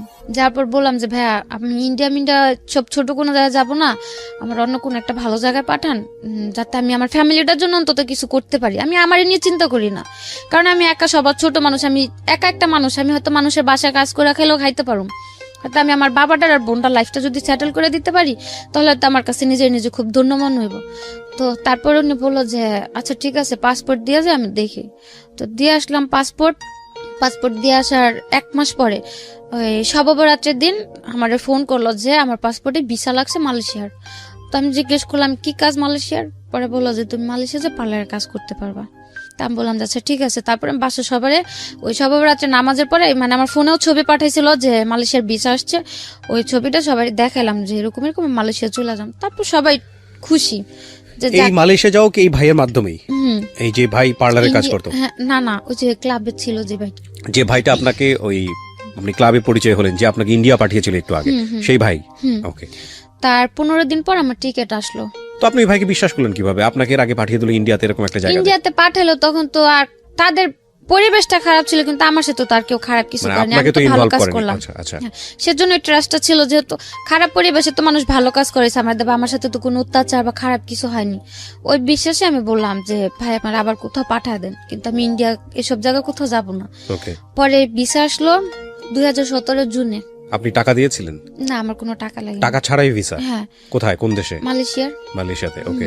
পাসপোর্ট করা ছিল আপনার? হ্যাঁ, পাসপোর্ট আমার করা ছিল। তারপর ওই 18 তারিখে বললো যে জুনের 1 তারিখে প্রথম ফ্লাইটটা ছিল, জুনের 1 তারিখে। পরে আমার ফোন দিয়ে বললো যে এরকম জুনের 1 তারিখে তোমার ফ্লাইট, হ্যাঁ তোমার শপিং টপিং কিছু করা লাগলে তুমি করে নাও। তা আমি বললাম যে আমি শপিং করবো, আমার কাছে টাকা টুকা নেই, যদি কিছু নিতে হয় ওনাদের বলেন আমার টাকা দিয়ে নিতে, আমি যাওয়ার পর কাজ করলে আমার বেতন কাইটা রেখে দিব। কিসের কাজ ছিল? বলছিল পার্লারের কাজ। ওকে। তারপরে আমারে 10,000 টাকা দিছিল, তো যাওয়ার জন্য আমি একটা লাকেজ বা টুকটাক কিছু শপিং করলাম যে যাওয়ার জন্য। তারপর 1 তারিখে ফ্লাইট ছিল, 1 তারিখে আমি বেরোলাম। আমারে বললো মানে 9টা ফ্লাইট ছিল, অন্তত 3 ঘন্টা আগে তো এয়ারপোর্টে যে উপস্থিত থাকতে হয়। তো তারা আমারে বললো কি যে 7টার দিকে তুমি রুম থেকে বেরোবো। তো 7টার দিকে বেরোয় তো আর ওই 9টার ফ্লাইটে যা পৌঁছানো সম্ভব না, রমজানের মাস, রাস্তাঘাটও মানে ট্রাফিকে প্রবলেম থাকে। তারপর অর্ধেক পথ যাওয়ার পরে তারা বললো যে তুমি যা পৌঁছাতে পারবে না, টিকিট এটা ক্যান্সেল হয়ে গেছে, তুমি বাসায় চলে যাও, আবার অন্য কোনো মানে ফ্লাইটে যেতে হবে, অন্য কোনো ভাবে টিকিট করতে হবে। তারপর যাওয়ার পরে জুনের 18 তারিখ আমার কনফার্ম ফ্লাইট হলো। 2017? তারপর 2017-তে জুনের 18 তারিখে আমি মালয়েশিয়াতে গেলাম। যাওয়ার পর 2-3 দিন রেস্ট করতে দিল। যাওয়ার পরে কোথায় উঠলেন? যাওয়ার পর যে ভাইয়ারা নিল তাদের বাসায় নিয়ে গেল। বাঙালি? হ্যাঁ। আচ্ছা। তারপর ওনাদের বাসায় গেলাম, যাওয়ার পরে আমি গেছিলাম, আমার সাথে আরো 2টা ফ্যামিলি, মানে আমার তো ট্যুরিস্ট নিছিল প্রথমে। তারপর গেলাম, যাওয়ার পর আমার মানে ট্যুরিস্ট নিল, আমার যেমন আমার ওয়াইফ বানালো, আমার সাথে আরেকজনের হাজবেন্ড বানালো, এরকম ভাবে 3টা ফ্যামিলি গেলাম আমরা। আপনাকে ওয়াইফ বানিয়েছে, আরেকজনকে হাজবেন্ড আরেকজনের হাজবেন্ড মানে হাজবেন্ড ওয়াইফ হানিমুন ভিসাতে মানে টুরিস্টে ঘুরতে যাইতেছি, ওকে। ওইভাবে করে নিল। এই কার্ড বের করেছে, কাবিননামা টামিননামা এগুলো বের হ্যাঁ, করেছে, ওনারা এই সবগুলা বের করে নিছে, ওরাই বের করে দিয়েছে। হ্যাঁ, আমার কিচ্ছু করতে নেই, শুধু আমি পাসপোর্ট জমা দিলাম আর মালয়েশিয়া চলে গেলাম। আর মাঝে যে কাজগুলা ছিল ওই কাবিননামা, তারপরে ওই হোটেল বুকিং টুকিং, এগুলা তো শো করতে হয় এয়ারপোর্টে, যে হানিমুনে যাইতেছি কোথায় যে উঠবো এগুলো তো শো করতে হয়, তারপরে টাকাও শো করতে হয়, ওগুলা সব তারাই করলো। তো আপনি বলতেছিলেন না যে এগুলো যে 2 নাম্বার, এগুলোর কোনো প্রকার কোনো বিপদ হবে কিনা? না, ওনারা বলছে যে মানে নরমালি কাজের মানে মেয়েদের কাজের জন্য নরমালি মালয়েশিয়ার কোনো ভিসা নাই, মানে যে যেমন সৌদি আরব অন্যান্য রাষ্ট্রে যেমন মানে টুরিস্ট ভিসাতে যাবে, তারপরে হ্যাঁ, গিয়ে তারপরে যা করার তারপরে যদি ভালো কাজ হোক খারাপ কাজ হোক, ওটা যার যার সিদ্ধান্ত। হ্যাঁ, যেমন লোকের কাছে যা পাবে সে তেমন কাজ করব। তারপর গেলাম, যাওয়ার পর 3টা ফ্যামিলি গেলাম, 3টার মধ্যে 2টা এয়ারপোর্টে আটকায় দিল, মালয়েশিয়ার এয়ারপোর্টে ইমিগ্রেশনে। তো আমাদের কোনো প্রবলেম হয় না, আমরা বের হয়ে গেলাম। ইমিগ্রেশন পার হয়ে যখন এয়ারপোর্ট থেকে বের হবো, ওই এয়ারপোর্টের 2টা এমনি লোকাল পুলিশ ছিল, ওই পুলিশগুলো মানে আমার সাথে যে ছেলেটা ছিল, ছেলেটা জিজ্ঞেস করলো যে ইংলিশে জিজ্ঞেস করলো যে তোমাদের এজেন্ট আছে। ও কিছুই বুঝলো না, কিন্তু ঠাস করে বলে দিল যে ইয়া এজেন্ট। তো পুলিশ ভাবলো কি যে মানে সম্ভবত এজেন্ট আছে, আমাদের দুজনকে নিয়ে সাথে সাথে পুলিশের গাড়িতে তুলে দিল। তো পুলিশের গাড়িতে, হ্যাঁ, Okay. এয়ারপোর্ট থেকে বের করে পুলিশের যে গাড়িগুলো নরমালি ওগুলো তো উঠাইলো। তো উঠানোর পর তো মানে আমার খুব রাগ হচ্ছে, এক প্রকার তো রাগ হচ্ছে, দ্বিতীয়ত ভয় হচ্ছে, খুব কান্না করতে ইচ্ছা করতেছে যে ভাষা পারি না, মাত্র আসলাম, আর এখন যদি পুলিশে ধরে তারা কি ছুটা নিব না, কি হবে, কি একটা মানে টেনশন। তারপরে ওই ছেলের কাছে সিম দিছিল, মালয়েশিয়ার সিম, তো ওই সিম চালু করেছিল আমার কাছে, যে ভাইয়াদের নাম্বার ছিল না, আমি ফোন দিলাম, তখন মালয়েশিয়ার টাইম সকাল 7টা বাজে। তো ফোন দিলাম, ফোন দেওয়ার পর ওই আপুটা ফোন রিসিভ করলো, ভাইয়ার ওয়াইফ রিসিভ করার পর আমি অনেক চিল্লাচিল্লি করলাম যে কিরকম অশিক্ষিত একটা লোক দিয়েছেন সাথে, সারা ইমিগ্রেশন পার করে আইসা মানে আর এক পা গেলে এয়ারপোর্ট থেকে বের হয়ে গেছি, মেন গেটের সামনে এসে কি বললো, পুলিশ এখন গাড়িতে তুলে রাখছে। তারপর বললো যে আচ্ছা ঠিক আছে সমস্যা নেই, ইমিগ্রেশন পার হয়েছে, বললাম হ্যাঁ। পরে বললো পাসপোর্টের ইমিগ্রেশনের থেকে সিল দিছে, মানে একটা চপের মতো দেয় ওইটা দিয়েছে, আমি বললাম যে হ্যাঁ দিছে। তাহলে আর কোনো সমস্যা নেই, ওটা তোমাকে নিয়ে এমনি ঘুরে আগে ছাইড়া দিব, তোমাকে জেলে আর ঢুকাইতে পারবো না, কিচ্ছুই না, রাগারাগি কোনো নর্মাল থাকো, মানে দেখা যাতে বুঝতে না পারে যে তোমরা ভয় পাইতেছো বা কিছু একটা। তো বললাম যে ঠিক আছে। তো 1 ঘন্টা 1.5 ঘন্টা মতো ঘোরাঘুরি করার পর যে এজেন্টের মাধ্যমে আমরা গেলাম, মানে সাথেও একটা লোক ছিল আমাদের, ওই লোকটা তারপর ওই মালয়েশিয়ার রিঙ্গিত 4000 রিঙ্গিতে আমাদের দুজনের ছুটা নিল এয়ারপোর্ট থেকে ঘুষ দিয়ে। তারপরে বাসাতে গেলাম, যাওয়ার পরে ওই দিন আর কিছু হয়নি, সকালবেলা আমি ফ্রেশ রেস্ট করলাম, যেহেতু 2-3 দিনের জার্নি। তারপর ছিলাম গেল 1 সপ্তাহের মতো রেস্ট করলাম। রেস্ট করার পরে ওই আপুর সাথে কথা বলতে বলতে একটু ফ্রি হলাম। মেন যে লোকটা ছিল আপুটাই, আর ভাইয়াটা মানে যেমন ওনারাও গার্লফ্রেন্ড বয়ফ্রেন্ড ছিল, হাজবেন্ড ওয়াইফ না, মানে মেয়েটা যেমন ব্যবসা করতো ওই ভাইয়াটা তাকে সাপোর্ট করতো। হ্যাঁ, যে মেয়েটা ব্যবসা করতো উনিও বাঙালি। তো আমি বললাম যে আপু 1 সপ্তাহ হয়ে গেছে, তো আমার কোথায় কাজে দিবেন বা কি কিছু তো বললেন না। পরে বললো থাকতে থাকো, তোমার তো সমস্যা নেই, তুমি থাকতে থাকো, সময় হলে আমরাই তোমার কাজে পাঠাম। তো আমি আর কিছু বলিনি, ভাবলাম হয়তো যেহেতু বললাম সে পার্লারের কাজ, হয়তো যে প্রসেসটা আমার কাজে দেবে ওই জায়গাটা খালি নাই। ওই একদিন রাত্রে আমার বলতেছে যে তুমি রেডি হও, তোমার কাজে যাইতে হবে। তা আমি বললাম যে রাত্রেবেলা আমি কিসের কাজে যাব? পরে বললো যাও। তো যাওয়ার পরে দেখি যে মানে ওই জায়গাতে আর কি, যে জায়গাতে মেয়েরা কাজ টাজ করে ওই জায়গাতে আমার নিয়ে গেছে। তারপরে আমি বললাম যে আমার এই জায়গায় নিয়ে আসছেন কেন? পরে বললো কেন তোমার কি বলেনি তুমি কি কাজে আসছো? আমি কো আপু তো আমি যে আজকে 1 সপ্তাহ 2 সপ্তাহ ধরে ঘরে আছি, আপু আমার একবারের জন্য বললো না যে আখি তুমি এই কাজটা করবা, বা আমার দেশেতেও তো বইলা পাঠালাম পার্লারের কাজ করবো, তো এটা আমার কি জায়গাতে নিয়ে আসলেন? পরে বলতেছে এটা মেসেজ সেন্টার। মাসাজ সেন্টার, ওকে। তো আমি বললাম মেসেজ সেন্টার, তো আমি তো মাসাজ টাসাজ করতে পারি না, পার্লারের কাজ দিন আমার মাসাজ সেন্টার আনবে কেন? পরে বললো যে চুপচাপ থাকো এই জায়গাতে, অন্তত কোনো ক্যাচাল করো না, ভালো হবে না। ও জায়গায় বস টস গুলো ছিল চীনা। তা আমি বললাম কেন আমি এই জায়গাতে থাকুন? তা আমি চিল্লাচিল্লি করে উঠে নিলাম। আমার বললো যে দেখো বেশি চিল্লাচিল্লি বা বেশি জোর দেখো এই জায়গাতে তুমি বেশি কিছু করতে পারবা না। এছাড়া ওইদিকে যে মানে সব মেয়ে, তারপর যে কাস্টমার আসতো সবগুলো বাঙালি, সব বাঙালি, নেপালি, পাকিস্তানি এগুলা ছিল। আবার ওই দেশের লোকজনও ছিল, মানে সব মিক্স করা, কোনো এক জাতির কিছু না। তারপর ওই দিন রাত্রে মানে যেহেতু ওই জায়গাতে আমি কিছু করতে পারতেছি না, আমি আর কিছু বললাম না। পরে বাসা আসার পর খুব চিল্লাচিল্লি করলাম যে আমার তো এগুলা বলে নাই, বা আমি এগুলো করুম না, আমার দেশে পাঠা দেন। আমি এগুলোর জন্য আসিনি, আমার বাড়ি পাঠা দেন। পরে বললো বাড়িতে টাকা দিতে বলতে তোরে দেশে পাঠা দিন। মানে এখন বলতেছে বাড়ি থেকে টাকা পাঠাও, তাহলে দেশে পাঠাই দিব। তো পরে আমি বললাম যে বাড়ি থেকে টাকা দিব, আমার তো বাড়িতে এরকম কোনো পরিস্থিতিও নাই, আমার বাবা চালায় রিক্সা, আর ভাইও তেমন একটা মানে ভালো পর্যায়ে নেই যে আমার কেউ 2-3 লাখ টাকা দিয়ে আমার এখান থেকে নিব। তারপর বললো তাহলে কথা বললো না, এ জায়গা যদি মাইরা ফেলায়ও দেই তাও মনে করে কেউ কোনোদিন খোঁজও নিতে পারবো না বা আমাদের কিচ্ছু হইব না, তার চাইতে ভালোভাবে কাজ করো, সেটাই তোমার জন্য ভালো হইব। দেখেছেন, যাওয়ার সময় নিয়ে গেছে জামাই আদরে এবং তারপরে বাধ্য করছে প্রস্টিটিউশনে। And the thing is that ওই সময়টা যদি ওখান থেকে চলে আসতে চায় তাহলে টাকা দিতে হবে, এবং কারণ তারা হচ্ছে টাকাটা ইনভেস্ট করেছে, তারা খুব ভালো করে মেয়েটার ব্যাকগ্রাউন্ডটা জানে যে মেয়েটাও ফিরে আসতে পারবে না। আমার এই অনুষ্ঠানটা একেবারে প্রান্তিক পর্যায় থেকে শুরু করে সারা বাংলাদেশের মানুষ এই অনুষ্ঠানটা দেখে। সো আমি মনে করি বিশেষ করে মেয়েরা যারা আছেন, যারা বিদেশে যান, এইভাবে যান, তারা আজকের এই অনুষ্ঠানটা অনেকবার দেখবেন, একবার দেখবেন না, অনেকবার দেখবেন, because the story just began. গল্পটা শুরু হয়েছে মাত্র। তারপর কি হলো?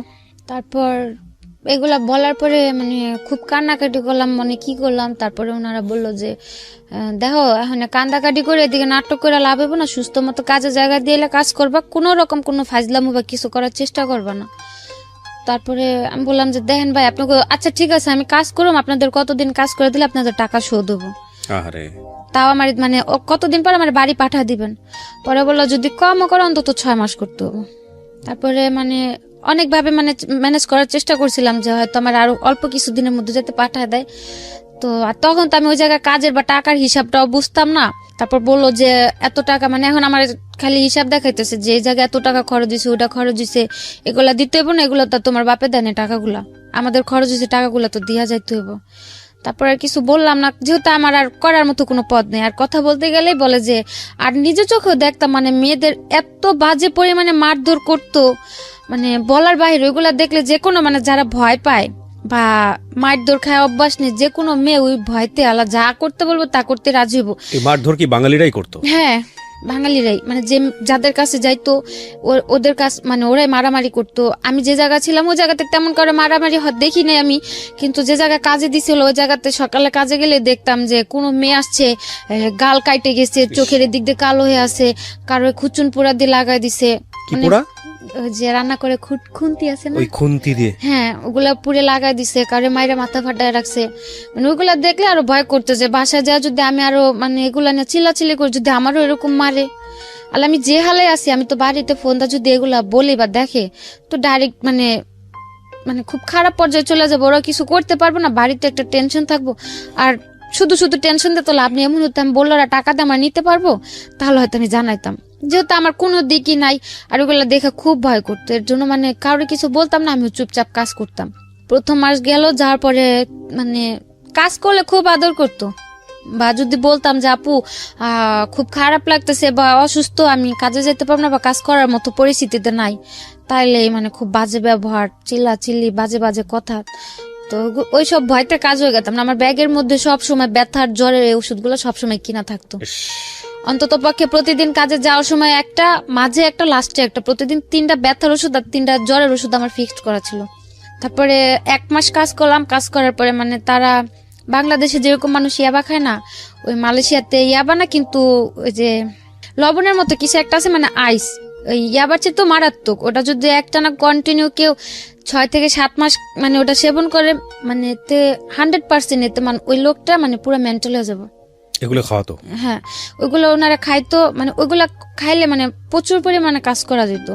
আচ্ছা, মানে কোনো ব্যথা বা কোনো খারাপ লাগা বা কোনো ফিল আসতো না, কিন্তু কাজ করা যেত প্রচুর পরিমাণে। সো আপনাকে এগুলো খাওয়াতে বাধ্য হ্যাঁ, করতো? তারপরে ওনারা বললো যে এটা খায়া দেখো, তোমার কাজ করতে সমস্যা হবে না, এটা ভালো এই সেই। তারপরে কিছু বললাম না, ওই জায়গার মেয়েরা মানে সবাই কম বেশি এগুলা, তারপর বিয়ার, মদ, সিগারেট, এগুলো সবাই নর্মালি খুব করতো। তো এগুলাতে কিছু তো জড়িত ছিলাম না। তারপরে ওটা একদিন করলো, তারপরে ট্রাই করার পর দেখলাম যে হ্যাঁ, ওটা খায় তো কাজ করলে কোনো রকম কোনো রিয়াকশন হচ্ছে না শরীরে, বা মানে ওনাদের গালিও শুনতে হইতেছে না, আমার কাজ হইতেছে, আমি তো বাড়ি চলে যাম, আমি বেশি কাজ করতে পারলাম আর আরো জলদি দেশে পাঠিয়ে দিব।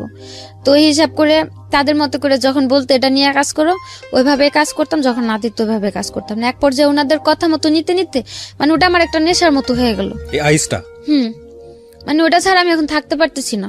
ওহো, মানে নর্মালি কাজ করা আমার পক্ষে সম্ভবই হয় না। আমি কাজের জায়গায় যা দাঁড়াইলেই আমার প্রচুর রাগ উঠা যায়, কেউ কথা বললে মন চায় আমি মাইরা দিই, মানে এরকম পর্যায়ে চলে গেলাম। এখন আমার মানে এখন আর তাদের দিতে হয় না এটা, এখন আমি এটা খুঁজে বেড়াই যে আমার এটা নিতে হবে, নাহলে তো আমি কাজ করতে পারতেছি না। করতে করতে গেল প্রায় 6 মাস গেল। ওই জায়গায় লোকের মাত্রা ছিল, মানে শনিবার আর রবিবার হচ্ছে মালয়েশিয়াতে হলিডে, মানে সাপ্তাহিক ছুটি থাকে। শনিবার অন্তত কমপক্ষে 30টা কাজ করতে হতো, আর রবিবার এমনও দিন যেত, এমনও রবিবার যেত 70টা 80টা এরকম কাজ করতে হতো। আর নর্মালি পার ডে 20টা 15টা 25টা এরকম ফিক্সড করা ছিল। ওখানে কি পরিমাণ মেয়ে, মানে বাঙালি মেয়েরা দেখেছেন আপনি? প্রচুর পরিমাণ, প্রচুর, মানে এক একটা জায়গাতে 15 থেকে 20টা মেয়ে বাঙালি থাকতো। তার মধ্যে আবার 4-5টা, সবারই কি এরকম যে কেউ ইচ্ছাকৃত ভাবে করতেছে, কেউ হয়তো যে বাধ্য হয়ে যাওয়ার পরে কাজ করতে করতে যখন মানে টাকার হিসাবটা বুঝা গেছে তখন ইচ্ছাকৃত ভাবে করতেছে। হয় না, অনেকে ভাবে না যে হয়তো বাধ্য হয়ে খারাপ পথে যেহেতু চলে আসছি আর কি হবে, আর কি হবে, কাজ করে টাকা নিয়ে যাই। হয় না, ওরকম ভাবে অনেক কেউ আছে। কেউ যেমন আমাদের মতো নতুন গেছে, তার হয়তো কেউ বাধ্য হয়ে মারধর খায়া কাজ কাম করতেছে। তারপর যারা এজেন্ট ছিল, এজেন্টেরও কিছু কিছু এজেন্টেরাও কাজ করতো, মেয়েদের দিয়েও কাজ আপনি করে। এই ছেলেটাকে ফোন দিলেন না, যে বাংলাদেশে যে ছেলেটা আপনাকে পাঠালো, ওকে ফোন দিয়ে বললেন না যে তুমি আমাকে জেনে শুনে এখানে কেন ওনার পাঠালে? আমি বলছি, উনি বললো যে আমার এগুলা বলে নাই। উনিও বাংলাদেশ থেকে অনেক প্রেশার দিল, প্রেশার দেওয়ার পর ওনারও বললো যে টাকা পাঠায় ধরে পাঠায় দিই, সমস্যা নেই। Nothing is free. আপনাকে মাগনা মাগনা ইচ্ছে নিয়ে গিয়ে আপনাকে একটা সুন্দর কাজ দিবে, এটা মনে করার কোনো কারণ নেই। প্রথম কথা হচ্ছে এগুলো ইল্লিগাল। আপনি অবৈধভাবে বাংলাদেশ ছেড়ে অন্য দেশে কেন যাবেন, এটা হচ্ছে প্রথম কথা। এটা তো যাওয়াই উচিত না, তাই না? আর আপনি কাজ জানেন, কাজ পারেন, আপনার তো দেশেই কাজ করা উচিত। তারপরেও যাতে এই ধরনের ভুল না হয় সেই জন্যই এই এপিসোডটা।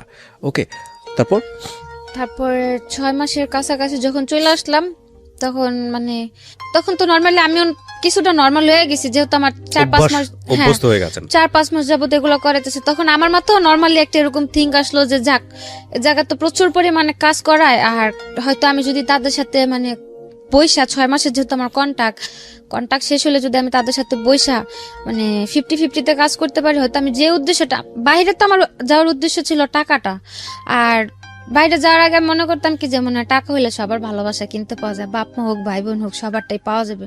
দেখতাম মানুষ ভালো মন্দ খাইতে পারলে ভালোভাবে কথা বলে, তা আমি তাই ভাবতাম টাকা দিয়ে বুঝি সবার ভালোবাসা আমি কিনতে পারবো। আমি যদি সবাই টাকা পয়সা দেই, সবাই মনে আমার আদর করবো, আমার সাপোর্ট করবো, যে জিনিসটা আপনার চাইল্ডহুডে মিসিং ছিল, হ্যাঁ ছোটবেলায় আপনি পান। হ্যাঁ। আর তারপর যখন মানে যে কোনো জায়গায় এখনো পর্যন্ত যদি কাউরে দেখি না পোলাপান মানে মাদের সাথে চলাফেরা করে, বা মারা যখন বাচ্চাদের আদর করে, মানে এই জিনিসটা ছোট থেকে বুঝি নাই, কিন্তু এখন এটা নিয়ে খুব খারাপ লাগে যে কত মানুষের মানুষ বুড়া হয়ে যায় কিন্তু মানুষের বাপ মার কিছু হয় না। আর আজকে যদি আমার মাটা বাইচা থাকতো, হয়তো আমাদের কারো লাইফটা এরকম মানে এরকম ছিন্ন ভিন্ন একটা পর্যায়ে এসে ধার হইতো না, বা আমারও এই সিচুয়েশন গুলার মুখোমুখি কোনোদিন হতো না। তো এই জন্য আপনার মনে হয়েছে টাকা ইনকাম করি, টাকা ইনকাম করলাম, যদি সবাই টাকা পয়সা দিতে পারে, সবাই বুঝে আমার একটু আদর করবো, হোক না টাকার বিনিময়ে, তারপর সবার থেকে একটু ভালো ব্যবহার তো আমি পাবো। তো যখন 6 মাস গেল, তখন আমি ভাবলাম যে থাক, আমি তো এই জায়গাতে কি খারাপ হালে আছি ভালো হালে আছি তা তো আর কেউ দেখতেছে না, সবাই তো মনে করে আমি খুব ভালো হালে আছি। তো ওনাদের সাথে একটা বসে আন্ডারস্ট্যান্ডিং এ যা দেখি, যদি আমার টাকা টোকা দিয়ে কাজ করা যায়, আমি আর কিছুদিন কাজ করে বাবার একটা দোকান দিয়ে দিই, আর বোনের জন্য কিছু টাকা ক্যাশ করা আমি বাড়ি চলে যাম। যেহেতু আমার যা হওয়া তা তো হয়েই গেছে, এখন আমি বাড়ি যদি শূন্য হাতে চলে যাই, হয়তো আমার কিছুদিন পরে আবার একটা স্টেপ নিতে হবে, বা দেশে এসে কম বেতনে কাজ করে আরো কথা শুনতে হবে যে 5-6 মাস বিদেশ থেকে আসলাম, কি করলাম, মানে সব দিক দিয়ে চিন্তা ভাবনা করে আমি ওনাদের সাথে বসলাম। একদিন বসার পর বললাম যে আপনারা তো আমার 6 মাসের কন্ট্রাক্ট আনলেন, 6 মাস তো শেষ, তো আমি যদি এখন বাড়ি চলে যেতে চাই বাড়ি পাঠা দিবেন? পরে ওনারা বললো যে যদি চলে যেতে চাও পাঠায় দেন, যদি থাকতে চাও থাকবা, আমাদের কোনো সমস্যা নেই। আর যেহেতু আমি ভয়ে কাজ করতাম, ওনাদের তারা আমার কোনো টর্চার করতে হয় না, বা খারাপ কোনো ব্যবহার ওনার আমার প্রতি কখনো যায়নি। আর আমার খুব আদর করতে, এই কারণে মানে আমার যে জায়গায় কাজে দিছিল ওই জায়গায় কেউ বলতো না আমি যে বাঙালি, কালো হয়তো সবাই মনে করতো কি ইন্ডিয়া। তো এই কারণে মানে প্রচুর কাজ হইতো, আর কাজের জায়গায় সবাই অনেক আদর করতো, বস যারা ছিল, এই কারণে আমার ওই এজেন্ট গুলো আমার খুব আদর করতো। ওনারাও মানে ওই 6 মাস আমার সাথে ওরকম ভাবে ছিল যাতে আমি 6 মাস পর থাকতে রাজি হই। তারপরে ওনারা খুব আদর করতো, মানে ওনারা আমার এরকম ভাবে রাখছে বা বুঝাইছে যে তুমি যদি থাকো ভালোভাবে থাকবা, এটা সেটা, বা আমিও ছিলাম, দেখলাম তো ভালোই। তারপরে আমি আবার রাজি হলাম যে ঠিক আছে। আপনাদের যে এই ধরনের কাজের মধ্যে জড়িয়ে গেছেন বা করাচ্ছে সবাই, আপনাদের নিয়মিত মেডিকেল চেকআপটা করা হতো, ডাক্তারি চেকআপটা করা হতো? না, করানো হতো না না? ওদিকে ওরকম ভাবে কোনো কাজ করাইতো না যে মানে কোনো স্বাস্থ্য রোগ পরীক্ষা যেটাকে বলে, হ্যাঁ এগুলো করানো হতো না? না না। এগুলো তো এক ধরনের মানে মৃত্যুকূপ যেটাকে বলে। তো মানে কখনো ডাক্তারের কাছে চিকিৎসা করতে নিয়ে যেত না, কোনো প্রবলেম হলে ওগুলোর জন্য নিয়ে যেত। তারপর ওনার সাথে বসার পর আমি বললাম যে আমার যেহেতু কন্টাক্ট শেষ আর সো আমি মিউচুয়ালি 50-50% বা এরকম কোনো কিছু। হ্যাঁ, হ্যাঁ তো আমি যদি এখন থাকতে চাই আমার কিভাবে রাখবেন? ওরা বললো যদি থাকতে চাও বেতনে থাকতে চাও বেতনে থাকতে পারো, আর যদি 50-50 থাকো তাও থাকতে পারো, যদি যেহেতু কন্টাক্ট শেষ। আমি ভাবলাম যে যদি আমি চাইলে পারতাম মানে ডাইরেক্টলি একা কাজ করতে, মানে আমি যা কাজ করতাম টাকাগুলো আমার থাকতো, যদি তা আমি বলতাম রাজি হতো। যেহেতু কন্টাক্ট শেষ তাদের টাকা দুইটাই গেছে। তা আমি ভাবলাম যে ওই জায়গাতে তো কাজ করতাম, পুলিশের যে প্রবলেমগুলো হতো দেখতাম। তা আমি ভাবলাম যে আমি যদি একা কাজ করি আমার তো পুলিশে যদি একটা প্রবলেম হয়েও যায় আমার তো কেউ সেফটি করবো না। আর দ্বিতীয় কথা হচ্ছে তাদের যদি আমি কিছু টাকা দিয়ে হাত করে রাখি আমার যত বড় প্রবলেমই হোক, যত তারা ব্যবসা করে তাদের সাথে ওরকম লোকেদের সাথে অবশ্যই হাত আছে, ওনারা আমার সাপোর্ট করবো। তারপর আমি বললাম যে ওগুলা ভাইবা আমি বললাম আমি 50-50 কাজ করুম, যদি আমার পুলিশ টুলিশ ধরে বা কিছু করে ওইগুলো আর সাপোর্ট দিতে হবে আপনাদের। পরে বললো যে ঠিক আছে, যদি পুলিশ ধরে নিয়ে যায় ছুটায় আনতে যা টাকা লাগবে তাও তুমি অর্ধেকটা দিবা আমরা অর্ধেকটা দিই। তা আমি বললাম আচ্ছা ঠিক আছে। তো ওইগুলো ওইভাবে কথা বলার পরে মানে কন্ট্যাক্ট শেষ হওয়ার পরে ও কন্ট্যাক্টের মধ্যে আমার আবার আরেক জায়গায় বিক্রি করে দিল। বিক্রি করলো কিভাবে? হ্যাঁ ওই যে 6 মাসের কন্ট্যাক্ট ছিল না, উনার আমার 1 মাস কাজ করাইলো। আর এগুলো তো পরে বুঝতে পারলাম যে কি পরিমাণে টাকা। 1 মাস না, একটা মেরে দিয়ে যদি 15 থেকে 20 দিন কাজ করে কন্টিনিউ, ও একটা মেয়ে যাওয়া আসার যা খরচ যায় সম্পূর্ণ টাকা উঠা যায় 15 থেকে 20 দিনই। তো সে জায়গাতে আমার 1 মাস কাজ করালো। কাজ করানোর পরে তাদের তো যা খরচ উঠা গেল, এমনকি এক্সট্রা উঠলো। তার 1 মাস পর আমার যে 5 মাস ছিল কন্ট্যাক্টে, ওই 5 মাসের কন্ট্যাক্ট করে আরেকটা এজেন্টের কাছে বিক্রি করে দিল। এটা আপনি পরে বুঝেছেন নাকি না, তখনই বুঝেছেন? তখনই মানে বিক্রি করার সময় আমার বলেনি, যেদিন আমার নিয়ে যায় ওদিন বলছে যে তোমার যে বাকি 5 মাসের কন্ট্যাক্ট আছে তুমি ওদের কাছে থাকবা, কোনো ঝামেলা করবে না। 1 মাসে তারা আমার আর কি নরমাল করলো, আমার যেহেতু না জানা ছিল মানে ইউজ টু করা জিনিসটাতে। হ্যাঁ আমার নরমাল করলো যে তো মানে হঠাৎ করে বিক্রি করে দিলে তো যদি আমি প্রবলেম করি ওনাদের উপর একটা প্রেশার আসবে, তো নরমাল করে তাদের কাছে দিল। যে আপুর ভাইয়ের কাছে বিক্রি করলো তাদের প্রথম মেয়ে ছিলাম আমি। মেয়ে বলতে মানে ওই ব্যবসা ওই মানে কাজের আমার দিয়ে তারা বিজনেসটা স্টার্ট করতেছিল। ওকে, মানে তাদের আর কোনো মেয়ে ছিল না, আমারে দিয়ে তারা কি ব্যবসার লাইনটা ধরবে। তো ওই হিসেবে তারা আমার কখনো টর্চার করেনি যে এ কয়টা কাজ কেন এই কেন সেই কেন, যেহেতু তারাও নতুন বুঝতে পারতো না যে কতগুলা কাজ প্রেশার দিলে কতগুলা কাজ হয় বা কি করানো যায়, তারা তো বুঝতো না। ওই হিসেবে মানে ওনাদের কাছে থাকতে আমার কাজের প্রেশার এটা তো ছিল না, নর্মালি ছিলাম। তারপর আসার পরে আমি বললাম যে মাসে আমার কন্ট্যাক্ট শেষ, থাইকে গেলাম। থাকার পর 1 মাস আমি কাজ করলাম। মানে 1 মাস কাজ করার পর আমার মানে কাজ যে প্রতিদিন কাজ করতাম না, কাজের টাকাগুলো আমার হাতে দিয়ে দিত কাজের লাস্টে, ওগুলো বাসা হিসাব আর আমি তাদের কাছে জমা দিয়ে দিতাম। মাস শেষে যেমন তারা হিসাব করতো যে আমার 1 টাকার কাজ হয়েছে, 1 টাকা অর্ধেক অর্ধেক অর্ধেক তাদের অর্ধেক আমার, ওইভাবে হিসাব হইতো। তো 1 মাস কাজ করার পর দেখলাম যে না মোটামুটি ভালো টাকাই হচ্ছে। তারপরে রয়ে গেলাম কাজ করতে করতে। এর মধ্যে ওইখানে একটা ছেলের সাথে আমার একটা সম্পর্ক হয়। ছেলে বলতে যে মেয়ে বান্ধবী ছিল, বান্ধবীর ফ্রেন্ডের মোবাইলে আমার ছবিটা দেখে মানে মারাত্মক পরিমাণে পাগল, এরকম একটা অবস্থা। তারপর যেভাবে ও কথা বলতে বলতে হইলো ওর সাথে একটা সম্পর্ক। তারপর ওরে করে ওই এজেন্টের সাথে আমার প্রতিনিয়ত ঝগড়া হতো। ও ওকে, মানে ও বাঙালি ছিল, ছেলেটাও বাঙালি ছিল। এজেন্টের সঙ্গে ঝগড়া হতো মানে কি ও চাইতো যে আপনি এই পেশা থেকে বের হয়ে আসেন? হ্যাঁ ও বলতো তুমি দেশে চলে যাও, আমার বুঝাইতো কাজ কাম করার দরকার নেই এটা সেটা। আর এজেন্টে হয় কি নর্মালি ওই জায়গাতে যে কোনো মেয়ে সব সম্পর্কে তো জড়াইলে, কোনো প্রেম প্রীতিতে জড়াইলে ওইখান থেকে পালা যায়। আর উনারা আমার এতদিন রাখছিল, অন্তত আমার প্রতি তাদের এতটুকু বিশ্বাস ছিল আমি যাই করি না কেন পালায় কোথাও যাবো না। পালা যাওয়ার হলে আমি আরো আগে চলে যেতাম, যেহেতু 6-7 মাসে কোথাও যাই নাই যাবো না। তাদের সাথে ঝগড়া এই কারণে ওই ওর সাথে ফোনে টোনে কথা বলতাম বা দেখা করতাম, ওই দিকে মানে থিঙ্কিংটা থাকাতে আমার এদিকে কাজগুলো কম হইতো, যাতে তাদের প্রবলেম হইতো না। এই নিয়ে মানে খুব ভাবে চিল্লে ঝগড়াঝাটি চলতোই প্রতিনিয়ত, যে ওর সাথে কথা বলো না, এরকমটা হয়। এই জগতের মেয়েদের সাথে ছেলেরা রিলেশন করা টাকা টুকা খায়, তারপরে ছাইরা দেয়, কিন্তু এগুলোর কোনো ভবিষ্যৎ নাই, তুমি ওরা ছাইরা দাও। আর ওর সাথেও তেমন একটা সম্পর্কে জড়াইতে চাইতাম না, কারণ প্রথমে তো একটা ডস খাইলাম, আপন খালাতো ভাই, আর এ তো হচ্ছে খারাপ জায়গা থেকে পরিচয়, তো তেমন একটা কেয়ার করতাম না।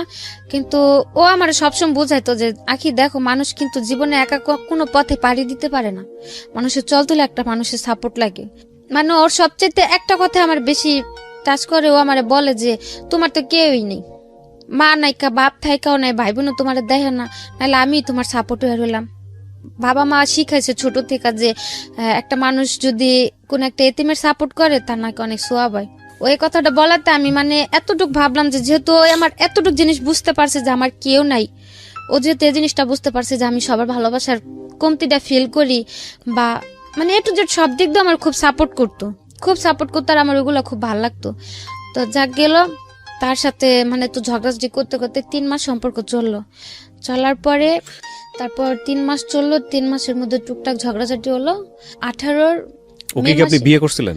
না, বিয়ে হয়নি। তারপর ওই 3 মাস সম্পর্ক থাকার পরে এর মধ্যে মানে ওই যে এজেন্টের কাছে ছিলাম তাদের মধ্যে মানে তাদের কাছে আমি টোটালি একটা কালার খেয়ে গেলাম যে মানে তারা এখন আমার আর মানে আগের মতো একটা কেয়ার করে না বা সহ্য করতে পারে না ও ছেলের সাথে সম্পর্কটা গভীর হতে। আর ও বলতো তুমি দেশে চলে যাও। তো গেল 2017 থেকে 18 মে পর্যন্ত এই ঘটনা। 18 মে মাসের 14 তারিখে আমি পুলিশে ধরলাম। পুলিশে ধরলো মানে কি অন স্পট? হ্যাঁ, কাজের জায়গা থেকে আচ্ছা। রেড দেওয়াতে আমরা 15টা মেয়ে ধরা খেলাম। ওকে, তো মালয়েশিয়ান পুলিশের কাছে? হ্যাঁ, ওটা ছিল এমনি তো নর্মালি পুলিশ, মানে ওদিকে তো পুলিশের এক একটা মানে আছে আইপিকেল টিপিকেল ইমিগ্রেশন, তো নর্মাল পুলিশে ধরছে দিক থেকে টাকা দিয়ে ছুটে আসা যায়। 9 তারিখে ধরলো। ধরার পরে যাওয়ার পথে আমি ওর ফোন দিয়ে বললাম যে এরকম ভাইয়ার কাছে আমার টাকা আছে, যদি আমার যত তাড়াতাড়ি সম্ভব আমার ছুটে নিয়ে আসতে বলবা, যেহেতু জানি যে নর্মাল পুলিশে ধরছে ওরা টাকা টুকা নিয়ে ছাইড়া দিব। তো বললো যাচ্ছে ঠিক আছে। তারপর 9 দিন পর আসলাম। তার আর কি উকিল ধরার পর পাসপোর্ট তো তাদের কাছে ছিল, ওইখান থেকে 9 দিন পর ছুটে নিয়ে আসলো, কোনো সমস্যা হলো না। তো ছুটে আনলো আমার 3,500 রিঙ্গিতে, সে জায়গাতে আমার বললো যে 13,000 রিঙ্গিত লাগছে, ওই টাকাটা আমার থেকে নিল। তো তারপর কোনো প্রবলেম হলো না। মানে হয় না একটা বাটপারি বিজনেস আর কি, 2 নম্বরই বিজনেস এবং তার মধ্যে যত রকমের বাটপারি আছে আর কি। হ্যাঁ, তারপর ওই মে মাসের 14 তারিখে ছুটে আসলাম। আসার পর 3-4 দিন রেস্টে থাকার পর আবার কাজে গেলাম। যাওয়ার পরে জুনের 24 তারিখে আবার ধরা খেলাম। আবার পুলিশ নিয়ে গেল? এবার পুলিশ নেই, এবার ইমিগ্রেশন নিল। ইমিগ্রেশন নিয়েছে? ওকে। তারপর যেদিন ধরা খাইছি সেদিন আমার কাছে ফোনও ছিল না, মানে অসুস্থ ছিলাম। তো কাজে যাওয়ার নিয়ে আর কি তাদের সাথে একটু কথা কাটাকাটি হলো। ওনারা আমার বললো যে রাত্রে যদি ফোনে কথা বলো, দিনে তুমি সুস্থ থাকবা কোথা থেকে আর কাজ করবা কোথা থেকে। মানে আপনি যে ছেলেটাকে লাভ করেন তার সাথে কথা কাটাকাটি হচ্ছে? না, ও বললো যে তুমি কাজে যাও না, যেহেতু তুমি অসুস্থ কাজে যাও না। জ্বর ছিল কিছুটা। আর আমি আমার এজেন্টদের বললাম, তখন তো 50-50, ইচ্ছা হলে কাজে যেতাম, ইচ্ছা হলে যেতাম না, কিছু বলতো না। তো আমি বললাম যে আমি আজকে কাজে যাব না, আর অসুস্থ থাকারই ছিল। ওই ঈদের 1 সপ্তাহ পরে ধরা খেয়েছি, তো যেমন ঈদ গেছে এই শুক্রবারে, আগামী শুক্রবারে ধরা খাইছি। ওই 7 দিন কাজের প্রচুর চাপ ছিল। তো দেখা যাচ্ছে ওই কারণে খুব অসুস্থ ছিলাম, আবার রাত্রে ঘুম কম, তোর সাথে কথা বলতাম। তো ধরা খেলাম। ওই দিন কথা কাটাকাটি হতে বাসাতে ফোন টোন কিছু নেই, রাগ করে আমি এমনি কাজে চলে গেলাম। কাজে গেলাম সন্ধ্যা 7টার দিকে, 9টার দিকে ইমিগ্রেশনের পুলিশ সব উপরে উঠে গেল, নিচে দরজা টরজা কাইটা। তারপর ধরলো, ভালো কথা, বসা রাখছে। তারপরে গাড়িতে উঠছে, মানে পুলিশ ধরছিল পরে তো তাও ফোন করার একটা অপশন ছিল, যে ফোন করে ভালো মন্দ বলতে পারছি। এখন তো ইমিগ্রেশন ধরলো, আমার সাথে তো একে ফোন ছিল না, আর দ্বিতীয়তে যাদের ফোন ছিল সবার ফোন নিয়ে নিছে। আর আমার কারো নাম্বারও মুখস্থ ছিল না, শুধু ওই ছেলের নাম্বারটা ছাড়া। তারপর ওই বাঙালি আরেকটা মেয়ে, মানে এক সিরিয়ালে 4টা কোম্পানিতে অপারেশন দিছে। 4টা কোম্পানির মধ্যে মানে আমরা 4টা না 5টা ছিলাম বাংলা মেয়ে। তো আমার যেখান থেকে ধরছে ওইখানে আমি ছিলাম, আরেকটা মেয়ে ছিল। ওই মেয়ের ফোন নিয়ে নিছে, সাথের যে কোম্পানিটা ছিল ওই কোম্পানির একটা মেয়ের ফোন দিয়ে আমি ফোন করলাম ওই ছেলেরে। ফোন দিয়ে বললাম যে দেখো, আমার তো গতবার ছুটে আনছিল, পুলিশে ধরছিল, কিন্তু এবার তো ইমিগ্রেশনে ধরছে, আমার তো কোনোভাবে ছুটানো সম্ভব হবে না। তো আমার টাকা আছে, আমি যে ওই ঈদের 1 সপ্তাহ কাজ করছি বা পুরা মাস কাজ করছি, আমার পুরা মাসের টাকাটাই তাদের আছে। আমার বললো জরিমানা দিয়ে আমার দেশে পাঠা দিতে, যাতে অকারণে আমার কোনো জেলে পড়ে না থাকতে হয়। তো বললো আচ্ছা ঠিক আছে। মালয়েশিয়ার জেল সম্পর্কে জানতেন না? আগে কোনো আইডিয়াও ছিল না, বা ওরকম কারোর সাথে কথা হয়নি যে এটা কিরকম। মানে আপনাদের সবাইকে বলছি যে মালয়েশিয়ার জেল জীবনটা কতটা ভয়ানক হতে পারে, এটার উপর একটা এপিসোড আছে এই চ্যানেলে। এটা ইউটিউব জীবন গল্পের পার্ট নাম্বার 1। তাহলে বুঝবেন যে মালয়েশিয়ার জেল জীবনটা কতটা ভয়ানক। বলেন তারপর ওইখানে একটা মেয়ের ফোন ছিল, ওর ফোনটা দিয়ে আমি ফোন দিয়ে বললাম যে যেহেতু ইমিগ্রেশনে ধরছে, আমার তো কোনোভাবে ছুটানো সম্ভব হবে না। আর প্রথমবার যখন ধরা খেলাম তখন যে 9 দিন ছিলাম, ওদিকে তত একটা কষ্ট হয়নি। আর তার মধ্যে 2-3 দিনই ভাইয়ারা যা দেখা করছে, কারণ তখন তো আমার ছুটানোর জন্য ট্রাই করতেছিল, যা দেখা করে আসছে বা খাবার টাবার কিনে দিয়ে আসছে, সমস্যা হয়নি তত একটা। আর এমনিতে রাখছিল যেমন সেফটি রুমে ছিলাম, তো প্রবলেম হয়নি। আর জেলটাকে দেখিও নি তখন। তো বলার পর আর আমি বললাম যে যেভাবে সম্ভব হয় আমার খুব শীঘ্র দেশে পাঠা দিতে বলবে, আমার যা টাকা আছে ওদের যথেষ্ট হবে আমার জরিপানাতে দেশে পাঠানোর জন্য, আমার যাতে জেলে না রাখি। আর পাসপোর্টটাও যেহেতু তাদের কাছে, তো বললো যে আচ্ছা ঠিক আছে, তুমি কোনো টেনশন করো না, কান্নাকাটি করো না, এদিক থেকে তাদের যতটুকু প্রেশার দেওয়ার বা যতটুকু কি করার আমি করুম, তুমি কোনো কান্নাকাটি করো না। আচ্ছা, গেল। তারপর 3 দিনের দিন যখন যাওয়ার পরে 3 দিনের দিন যখন স্টেটমেন্ট নিতে আনলো, তখন স্টেটমেন্ট দেওয়ার পর ওনারা আমার বললো যে তোমার পাসপোর্ট কার কাছে। আর পুলিশে ধরার পর যদি বলে যে এজেন্ট আছে বা কিছু, তাহলে হয়তো তার যেমন যদি আমি তখন বলতাম যে আমার এজেন্ট আছে, তাহলে হয়তো আমার এজেন্টটা খোঁজার জন্য আমার যে জায়গায় জেল হয়েছে 3 মাস, সে জায়গায় হয়তো 6 মাস 1 বছরও হইতে পারতো এজেন্টের খোঁজার জন্য। তো তারা যাওয়ার পরে শিখাই দিছিল যে যদি কোর্টে উঠায়, তাহলে যদি জিজ্ঞেস করে যে তোমার কি অপরাধ আছে নাকি, মানে মালয় ভাষাতে, তাহলে বলবা যে হ্যাঁ আমার অপরাধ আছে। যেহেতু আমি টুরিস্টে ঢুকলাম, ভিসা তো 1 মাসের ছিল। তো কেস হইতো 2টা, একটা হচ্ছে কসং মানে ভিসা ছাড়া, আর একটা মাসাজ, 2টা কেস হইতো। তো বলছে যে কোর্ট উঠালে যদি জিজ্ঞেস করে যে তোমার দোষটা কি তোমার কিনা, স্বীকার করবা যে হ্যাঁ দোষটা আমার, তাহলে ওই কোর্টের থেকে শাস্তি মাফ করে দিব। আর যদি অস্বীকার করো, যতদিন স্বীকারোক্তি না দিবা অতদিন তুই তোমার কোর্ট উঠাইতে থাকবো, জেল দিতেই থাকবো। 3 দিনের দিন যখন ডাকা এলো, তারপর স্টেটমেন্ট দেওয়ার জন্য আমার জিজ্ঞেস করলো আমার কি এজেন্ট আছে নাকি, আমি বললাম যে না। পরে বললো কিভাবে আসছি, বললাম মিথ্যা কথা, যে এমনি একটা ফ্রেন্ডের মাধ্যমে আসছিলাম, তো আমার কোনো এজেন্ট নেই। তারপর জিজ্ঞেস করলো পাসপোর্ট কোথায়, আমি বললাম যে পাসপোর্ট আমার রুমে আছে।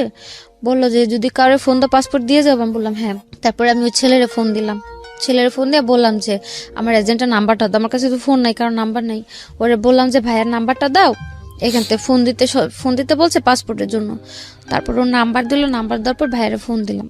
ফোন দেওয়ার পরে বললাম যে ভাই এরকম এখন আমার কি করবেন, আমার দেশে কয়দিনের মধ্যে পাঠাবেন।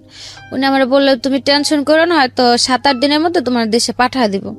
তা আমি আর বেশি কিছু বললাম না, জোর খাটানো তার আমার ভিতরে তার জোর খাটানোর সুযোগ নেই, বা আমি তার ফোনও করতে পারলাম না। তা আমি আর কিছু বললাম না। ওদিকে স্টেটমেন্ট দেওয়ার পরে নিয়ে আসলো, আসার পরে 14 দিন পর আমাদের কোর্টে উঠাইলো। যে জায়গা বললো 9 দিনের মাথায় আমি দেশে চলে যাবো, জায়গায় 14 দিন হয়ে গেল, কোর্টে গেলাম। তো কোর্টে যাওয়ার দিন ভাবলাম হয়তো কোর্টে যায় ভাইয়াদের দেখা পাবো, তো তারা আসতে পারে কোর্টে, যেহেতু কোর্ট উঠাবো, দিক থেকে হয়তো কেস সেটেল করে দেশে পাঠিয়ে দেবে, না তো ছুটায় নিয়ে যাবো। তারপর 14 দিন পর কোর্ট উঠালো, কেউ আসে নেই ওই জায়গাতে। আর আমার ফোন ছিল না, আমি কারো ফোনও দিতে পারিনি। 14 দিন পরে কোর্টে উঠানোর পরে কোর্টের থেকে রায় দিল যে আরো 14 দিন থাকতে হবে, আরো 14 দিন পর আমাদের রায় দেবে। তারপরে গেলাম, আবার 14 দিন থাকলাম। ওই 14 দিন থাকার মধ্যে যে জায়গাতে ছিলাম, ওই জায়গাতে মানে অনেকের যেমন জেল হয়ে গেছে, কেউ টিকেটের জন্য বসে আছে, ক্যাম্পে ছিলাম, মানে মেন জেলে তখন নেয়নি, ক্যাম্পে রাখা হয়েছিল। তারপর ওই ক্যাম্পের অনেকে যারা বাড়ি চলে গেত তাদের কাছে আমি ছেলের নাম্বারটা লিখে দিতাম, জোরে ফোন দিয়ে বললেন যে আমার এই তারিখে কোর্টে উঠাইবো, জানি ওরা কেউ আসে। তো ওই ইন্দোনেশিয়া মেরে দিতাম, বাংলা মানে যখন যে যাইতো তার কাছে আমি নাম্বার দিয়ে দিতাম, যাতে একটু ফোন দিয়ে জানা দেয় যে আমি এই তারিখে কোর্টে উঠুম, ওই কোর্টে আমি উঠাইবো, কোর্টের নামটাম বলে দিতাম। তারপরে গেল 28 দিন পরে কোর্টে উঠলাম, ওই দিনও কেউ নাই। 28 দিন পর আমাদের কোর্টের থেকে রায় দিল 2 মাস করে জেল। আর 2 মাস করে জেল বলতে মালয়েশিয়াতে জেল হয় 21 দিনের, মানে 21 দিনে 1 মাস ধরা হয়। তো 21 দিন 2 মাসের জেল হলো, সে জায়গাতে 28 দিন তো আমাদের এমনি চলে গেল কোর্টের জন্য। 28 দিন কাইটা হাতে ছিল 13 দিন। ওই 13 দিন আমাদের আর কি মেন যে জেল, ওই জেলে পিঞ্জারাতে পাঠানো হলো। ওদিকে গেলাম, কোর্টের থেকে বের হওয়ার পরে মানে আমার কাছে ছিল 40 টাকা। জেলের অভিজ্ঞতা আমি শুনতে চাই, জেলে কেমন লাগতেছিল? জেলে তো ছিলাম মাত্র 14 দিন, আর ওদিকে অনেক মেয়েরা ছিল, তো কথাবার্তা বলতো, আর সারাদিন একা একা বসে থাক, শুধু কান্না করতাম। আর মেয়েরা খালি বলতো যে এত কান্না করতে পারে মানুষ, চোখ দিয়ে এত পানি পড়ে। বাঙালি না, কোনো বাঙালি মেয়ে ছিল না, আমি একা ছিলাম। মানে আমার যে রুমে রাখা হয়েছিল, আমি ছিলাম ভিয়েতনাম, ফিলিপিন, মানে এক দেশে 2-1টা করে মেয়ে ছিল। কারণ আরো বাংলা মেয়েরা ছিল, সবার থেকে বয়স আমার কম ছিল, এই কারণে আমার আলাদা মানে বয়স কম যে মেয়েদের ওদের সাথে রাখা হয়েছিল। আর যাদের বয়স বেশি ছিল তারা মানে সাথে যারা ধরা খাইছে সবাই একসাথে ছিল, আমার একা এক জায়গায় রাখা হয়েছিল। মানে আমাদের যে গ্রুপ ছিল ওর মধ্যে আমার এক জায়গায় রাখা হয়েছিল। ওদিকে যেমন অল্প বয়সে যারা, তাদের কোনো কাজ করাইতো না, বিকাল হলে খেলতে নিয়ে গেতো, টিভি দেখাইতো, তারপরে ABCD এগুলো পড়াইতো, মানে ছোট বাচ্চাদের জন্য ওগুলো আলাদা। ওদিকে আর কি 12-13 বছর থেকে নিয়ে 21 বছর পর্যন্ত ওই জায়গায় রাখা হইতো। আর তখন তো বয়স ছিল 19, তো ওই জায়গাতে আমারও রাখা হয়েছিল। তো তেমন কষ্ট একটা হয়নি, কারণ বিকেল হলে বাইরে নিয়ে আসতো, হাঁটাহাঁটি। কষ্ট বলতে এতটুকু ছিল, জেল তো জেলই, তো খাবার দাবার শোয়া এগুলোতে একটু প্রবলেম ছিল। তারপর কোর্টের থেকে যখন পিঞ্জারায় পাঠালো, আমি ছেলেরে ফোন করলাম যে তোমার আমি বারবার করে বললাম, ভাইয়ারে ফোন দিয়ে বললো আমার জন্য বাড়ি পাঠা দেয়, কিছু তো করলো না, বরং আজকে কোর্টের থেকে আমার 2 মাসের রায় দিয়ে দিল, 2 মাস জেলের। তা তুমি কি করলা? তো আমার কথাটা শুনে কান্না করে দিছে যে তোমার টাকা ছিল, তুমি বললা, তারপরেও তোমার এজেন্ট আমার থেকেও আরো 2000 রিঙ্গিত নিল, বললো যে টাকা আরো 2000 টাকা দিলে তোমার জরিপানাতে দেশে পাঠা দিব। তারপরেও টাকা দিল, মানে আমার কথাটা শুই না, যেমন এক প্রকার ও পুরো হ্যাং হয়ে গেছে, যে এদিকে টাকাও দিল, ওদের সাথে তো কন্টিনিউ যোগাযোগ করতেছি, কিন্তু ওরা তো বলতেছে যে সব ওকে হয়ে গেছে, আমি দেশে চলে যাম 2-1 দিনের মধ্যে। ওই মুহূর্তে শুনতে পেলো যে আমার এখন পিঞ্জারাতে পাঠাইতেছে। তারপরে বললো যে দেখো আমার তো টাকা টুকাও নিল, আর পাসপোর্টও যেহেতু ওদের কাছে, আমার তো আর কিছু করার নাই, তখন আর কি করবো, কোর্টে তো রায় দিয়ে দিছে, এদিকে তো আর কিছু করার নাই, তো আর কতদিন থাকতে হইব? তারপর আমি বললাম যে আর 14 দিন বা 15 দিন আমার পিঞ্জারা থাকতে হইব। পরে বললো যে ওদিক থেকে আসার পর টিকিট দিয়ে দিলে বাড়ি পাঠা দিব না? আমি বললাম যে হ্যাঁ, যেদিন আমার ওই পিঞ্জারা থেকে ক্যাম্পে পাঠাইবো 14 দিন পরে, আমার টিকিট আজকে টিকিট দিয়ে গেলে আমি কালকে বাড়ি চলে যেতে পারবো, আমার কোনো সমস্যা হইব না। পরে বললো যে আচ্ছা ঠিক আছে, তুমি যাও, আমি তাদের সাথে কথা বলে রাখি যাতে তোমার টিকিটটা 14 দিনের মধ্যে পরে দেওয়ার জন্য তার প্রস্তুত নিয়ে থাকে। আমি বললাম যে আচ্ছা ঠিক আছে। তারপর 14 দিন ওই জায়গাতে গেল। 14 দিন পরে 1 তারিখে না যেন, আগস্টের 1 তারিখে, মেবি 1 তারিখে না যেন 5 তারিখে আমাদের ক্যাম্পে আনলো। ক্যাম্পে আনার পরে আমি ওর ফোন দিলাম, ক্যাম্প যেদিন পিঞ্জারা থেকে ক্যাম্পে আনলো ওই দিন রাস্তা থেকে আমি ওর ফোন দিলাম, ফোন দিয়া গাড়িতে অন্য মানুষের ফোন দিয়ে। আপনি কি ওরে ভালোবাসতেন? আচ্ছা, ওকে। মানে আমার খুব কেয়ার করতো, একটু যে মানে যত প্রবলেম, বাড়ির প্রবলেম হোক বা আমার প্রবলেম হোক, সবকিছু তো খুব সাপোর্ট করতো। এর সাথে পরিচয় আপনার এই ধরনের কাজ করতে গিয়ে? না, ওই কাজের জায়গা থেকে নয়, ওইদিকে আমার একটা বান্ধবী ছিল। যাই হোক, আমি জানতে চাচ্ছি না। ওকে, তারপর ওরে ফোন দিলাম, ফোন দিয়ে বললাম যে দেখ আমার আজকে ক্যাম্পে পাঠাইতেছে, যত তাড়াতাড়ি সম্ভব ওতে পাসপোর্টটা নিয়ে আমার টিকিট দিয়ে দিয়ে আমি বাড়ি চলে যাম। ও কি করতো মালয়েশিয়াতে? ও জব করতো ইঞ্জিনিয়ারিং এ। ইঞ্জিনিয়ারিং এ জব করতো? কম্পিউটারে। ওকে। বলার পরে আমি বললাম যে আমার আজকে ক্যাম্পে পাঠাইতেছে, যেভাবে সম্ভব আমরা বাড়ি পাঠা দেওয়ার করো, আর ওরা টাকা টুকা চাইলে তুমি আর টাকা দিও না, এখন আর আমার কোনো খরচ নেই, শুধু টিকিটটা কিনা দিব। আর নর্মালি একটা এজেন্টের দায়িত্ব থাকে যে একটা মেয়ে যদি ধরা পড়ে তার টাকা না থাকলে টিকিট কাইটা দেশে পাঠানোর। তারপরে ও বললো যে আচ্ছা ঠিক আছে, কোন ক্যাম্পে নিছে কইতে পারো? তো আমি বললাম যে আমি জানি না কোন ক্যাম্পে আনছে এখনো, তো যদি আমি পারি কোন রকম ভাবে কারো কাছে নাম্বার দিলাম, তোমার কাছে ঠিকানা বা আমার বডি নাম্বারটা আমি পাঠাই দিমুনি। বললো যে আচ্ছা ঠিক আছে। তারপরে যখন ক্যাম্পে নিয়ে গেল, ক্যাম্পের নামটা আমি জানতে পারলাম, মানে ওই জায়গাতে একজন করে নেয়, যেমন সাথে টাকা টুকা জিনিসপত্র থাকলে সব জমা দিয়ে একটা রিসিপ্ট দেয়, একটা বডি নাম্বার দিয়ে দেয় যে কোন ব্লকে থাকবে, কত বডি নাম্বার, ওইগুলা দিতে। মানে অনেক লোক ছিলাম তো, সিরিয়াল ছিল অনেক, তো প্রায় লাস্টের দিকে ছিলাম আমি, ওই সিরিয়ালগুলো দিতে দিই। তারপর আমাদের সাথে কিছু লোক ছিল নতুন ধরে আনছে, ওদের কাছে ফোন ছিল, এখান থেকে একটা ফোন নিয়ে আমি ফোন দিলাম আমার বাড়িতে মেজুয়াপুর কাছে, যে যেহেতু ও দিক দিয়ে প্রেশার দিতেছে, ওরাও যদি জানে, ওরা হয়তো এজেন্টের ফোনটা বলবো আমার টিকিটটা দিতে। তো ওই লোকটা নাম্বার দিয়ে ফোন দিলাম মেজাপুর ছেলে ফোনটা ধরে বললো যে আমু বাইরে গেছে, তো আমি বললাম ডাক দিয়ে দাও। ও ডাক দিতে দিতে ওই লোকের ফোনটা গেল বন্ধ হয়ে, তো বন্ধ হয়ে গেল। আমার যে স্লিপ দিল, একটা রিসিপ্ট দিল, ওই রিসিপ্টের ভিতরে মানে একটা সাইন উঠলো, আমার ফোন কল অলরেডি হয়ে গেছে। তো আমি আর কিছু করলাম না, আমি ওদিকে বসে বসে কান্না করতেছি। মানে 3 দিন পরে একটা মাস্টার কল করার সিস্টেম দেয়, মানে ওদিক থেকে ফ্রিতে। তা আমার তো আর ওই কলটা করতে দিব না, যেহেতু আমার এই জায়গাতে সাইন উঠে গেল। তো কান্না করতেছি, ওদিকে একটা রোহিঙ্গা ছেলে ছিল, মানে ওই জায়গার ভিতরে যে অনেকের যে পরিচয়পত্র নাই বা পাসপোর্ট টাসপোর্ট না থাকলে 3-4 বছর ওই জায়গায় অনেকে পড়ে থাকলে ওদের আর কি বাইরে কাজ টাজ করতে দেয়, যে আসামিদের সাথে দেখা করতে আসলে নিয়ে যায়, বা যে নতুন লোক ধরে আনলে ব্যাগ ট্যাগ সরা রাখে, ওরকম লোক ছিল একটা রোহিঙ্গা। তো বলতেছে যে আপনার কি সে কান্না করেন কি আপনি? তারপর আমি বললাম যে এরকম আমার তো জায়গাতে কেউ নাই, আমি বাড়িতে ফোন দিলাম, ফোনটা বন্ধ হয়ে গেল, আর আমার স্লিপেও সাইন উঠে গেল, আমি তার ফোন দিতে পারবো না, আমি যদি কাউরে না জানি আমি এই জায়গাতে আসি, কিভাবে আমার কেউ টিকিট দিব? তো ও কইলো যে মালয়েশিয়ার কারো নাম্বার আছে আপনার কাছে? আমি হ্যাঁ আছে। তো কইলো যে আপনি একটা কাগজে আপনার যে স্লিপে বডি নাম্বার দিছে, বডি নাম্বার, ব্লক নাম্বার আর নাম্বারটা লিখে দেন, আমি ফোন দিয়ে জানা দিম। তারপর ওই ছেলের কাছে আমি ওই ছেলের নাম্বার লিখে দিলাম, আমার বডি নাম্বার, কত ব্লক লিখে দিলাম। তারপর ওই ছেলে ফোন দিল ওর কাছে, ওরে ফোন দিয়ে বলছে যে আমি এরকম এই জায়গাতে আছি, এত আমার বডি নাম্বার।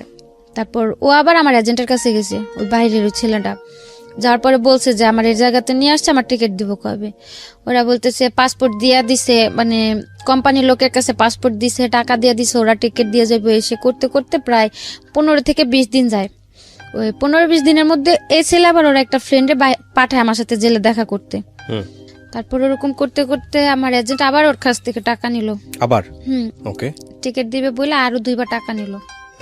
যখন আমার জেল টেল শেষ হলো তখন ও আবার 2বার টাকা দিল। আচ্ছা, দেবার পরে যখন 3য় সপ্তাহ আমার সাথে দেখা করতে গেছে, তারপরে ওর বন্ধুটা বলতেছে যে আপা দেখেন আপনার পাসপোর্টটা আপনার এজেন্টে দিতে আছে না, আর ও 2-3বার করে টাকা দিছে, ওরে পাসপোর্টও দেন, আপনার টিকিটও দিতে হয় না।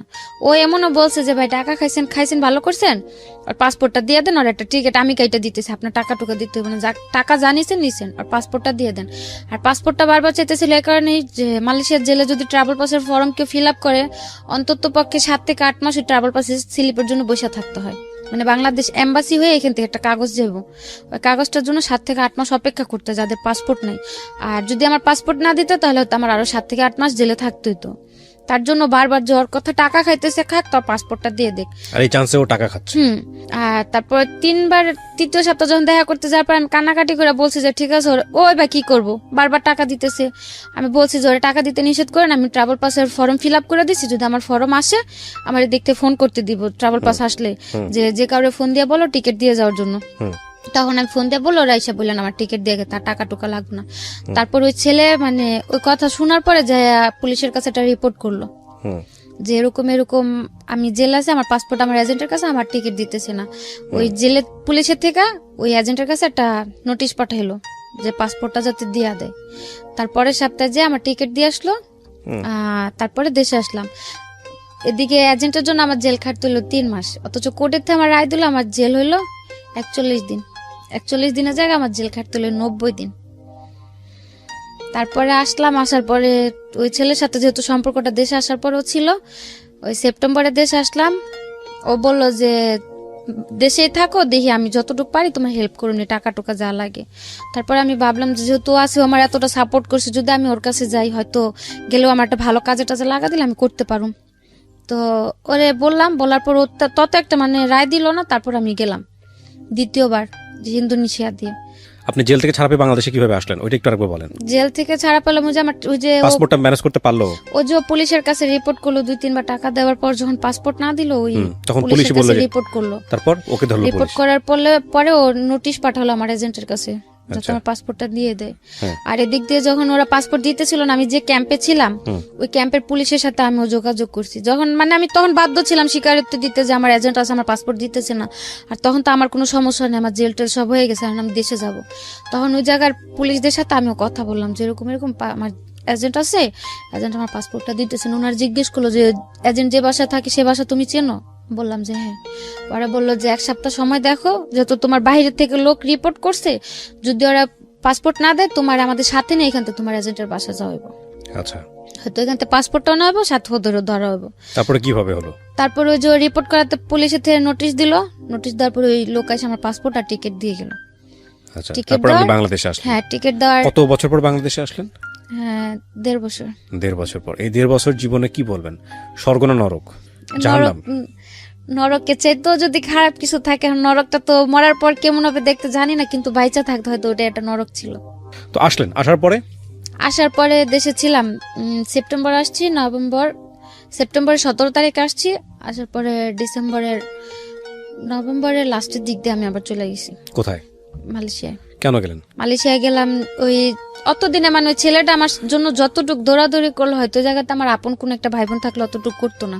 তো ওর প্রতি অতদিন একটা আলাদা টান হলো, যেহেতু বাইরে ও আমার জন্য এতটুকু করতে পারছে, বা যদি ও তো সবসময় বলতো যে আমার বিয়ে করব বা আমার পাশে সবসময় থাকবো। তো আমি ভাবলাম যে যাই আমি ওর কাছে, যে এখন তার আমি খারাপ কিছু করুম না, যাই হোক তোর কাছে থেকে একটা ভালো জব টপ করি, কিছু যখন ও দেশে আসো ওর সাথে আমি চলে আসবো। আসলে হয়তো তখন যদি বিয়ে শাদী করলো না, তোর দ্বারা আমি ভালো কিছু একটা করাতে পারলে আসলাম। কিন্তু ওই তার ভরসায় গেলাম, 2য়বার যে সেম অবস্থায়। একই কাজ না, হয়তো সে কাজগুলো করতে হয় নাই, কিন্তু ওর সাথেই ছিলাম। ওই 1-1.5 মাস লাগায়া জঙ্গল টঙ্গলে থাইকে এত কষ্ট করে যে গেলাম ওর জন্য। আমি জঙ্গলে থাকতে হয়েছে যাওয়ার সময়? হুম কিসে গেছেন? এখান থেকে 3টা দেশ ঘুরাই নিয়ে গেছে, তো মানে যে যে জায়গায় ঘুরছি ওগুলাতে কোনো প্রবলেম হয়নি। হোটেলে 1-1.5 মাস লেগেছে যেতে? 1 মাস, পুরো 1 মাস লাগছে। কিসে গেছেন আপনি? প্লেনে না? প্লেনে গেছি, এখান থেকে ইন্ডিয়ায় গেছি, ইন্ডিয়া থেকে বালিতে গেছি, বালি থেকে ইন্দোনেশিয়ায় গেছি, ইন্দোনেশিয়া থেকে মালয়েশিয়ার এয়ারপোর্টে গেছি। এয়ারপোর্টে মানে যে কিরকম মানে একটা বিমান ভাইঙ্গা যেভাবে যায় না, অনেক দেশে ডাইরেক্ট না গেলে বিমান ভাইঙ্গা বন জঙ্গলের কথা কেন আসতেছিল? এই জঙ্গলে ছিলাম 15 দিন, মানে জঙ্গলের ভিতরে, টোটালি জঙ্গল, ওর ভিতরে খাওয়া দাওয়া সহ সবকিছু। ওখানে কি ওই বাঙালিরা ওইভাবেই যায়? অবৈধভাবে গেলে ওইভাবে যেতে হয়। মানে ইন্দোনেশিয়া দিয়ে যারা যায় তাদের ওই জঙ্গলে 1 মাস থাইকে যাইতে হয়। এমনিতে যদি থাইল্যান্ড দিয়া বা সিঙ্গাপুর দিয়ে যায় তাহলে তো 1 সপ্তাহের মধ্যে পৌঁছা যায়। আচ্ছা, তো গেলেন, তারপর? গেলাম, যাওয়ার পর ওই ছেলের কাছে গেলাম, যাওয়ার পরে 6-7 মাস কাজ করতে দেন। ও এমনিতে আমার টাকা টুকা, ওর সাথেই ছিলাম, মানে বাড়িতে টাকা টুকা সবকিছু ও দিল, বা যাওয়ার খরচ টরচ যা লাগলো ওই দিল। তারপরে মানে এক পর্যায়ে দেখি ও কিরকম একটা আস্তে আস্তে পোল্ট্রি নিতেছে। কাজ করতে দেয়নি, আমার কোনো কাজই করতে দেয়নি। বলছে যে আশ্চর্য, তো থাকো, সমস্যা নেই, তোমার মতো একটা মেয়ে চালানোর ক্ষমতা আল্লাহ আমারে দিছে, আমি তোমার রাখি, তোমার কাজ করার দরকার নেই, যেহেতু আসছো আমার কাছে থাকো। তো কিছুদিন পরে দেখি ওই হাজবেন্ডের যেমন একটা পোল্ট্রি নিল বিয়ের পরে, তার কাছে যাওয়ার পর তারও একটা পোল্ট্রি। মানে সে কন্টিনিউ যে ক্লাবে যায়, মটট খায়, রাতের পর রাত বাইরে থাকে, আমি ওগুলা বললে মানে মারাত্মক পরিমাণে মারধর চলে। তারপরে গেল এরকম করতে করতে এক পর্যায়ে আমি বললাম যে ভাই, তুমি যদি আমার না রাখো, আমার বইলা দাও, যেহেতু আমি আসছি, আমার এখন একটা সুযোগ আছে, তুমি আমার যদি না রাখো, আমার বইলা দাও, আমি বাইরে যাই কোনো কাজ কাম করে আমি দেশে চলে যেতে পারো। আর অতদিন লাস্টের দিক দিয়ে আমি একটা কোম্পানিতে কাজে লাগছিলাম ক্লিনারের। তো তখনও বললাম যে দেখো, আমি একটা ভালো বেতনে কাজ করতেছি, ভালো একটা কাজ পাইছি, তুমি যদি আমার ছাইরা দাও, আমি কাজ কাম করে। ওই কি বিয়ে করেছিলেন আপনি? না না, ওকে। ওদিকে বিয়ে করার সিস্টেম ছিল না। বিয়ে করলে কি যে হুজুর ডাক দেন, এমনিতে ঘরে বিয়ে করে ওইগুলো। তা আমার আর ওর উদ্দেশ্য ছিল, আমারই মেন উদ্দেশ্যটা ছিল যে আমি এখন এরকম একটা বিয়ে করুম, দেশে যাবার পরে বিয়ে তো আমার কোনো প্রুফও থাকবো না বা কোনো প্রমাণও থাকবো না, তো তার চেয়ে না করেই থাকি। যদি বিয়ে থাকে দেশে যে হয়তো পোক্তভাবে করলে করবো, না করলে করার প্রয়োজন নাই। শুধু শুধু যে আল্লাহরে সাক্ষী রেখে বিয়ে করুম, এটা নিয়ে হয়তো এটা আল্লাহর কাছে একটা গুনার কাজ হবে, বা ওর কাছে আমি দাবি নিয়ে দাঁড়াইতে পারবো না।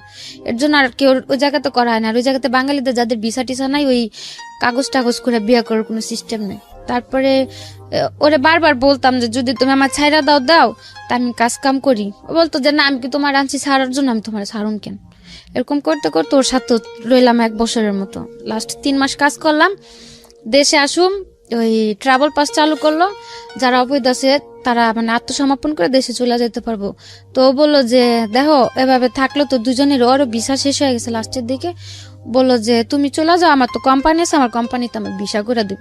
তুমি তেমনি একবার ব্ল্যাক লিস্ট করে গেছো দেশে, প্রথমবার যখন জেল খাইতে আসলাম আমার ব্ল্যাক লিস্ট দিয়ে দিল, আবার দ্বিতীয়বার অবৈধভাবে ঢুকলাম, আমি তো আর ভিসাও লাগাইতে পারুম না।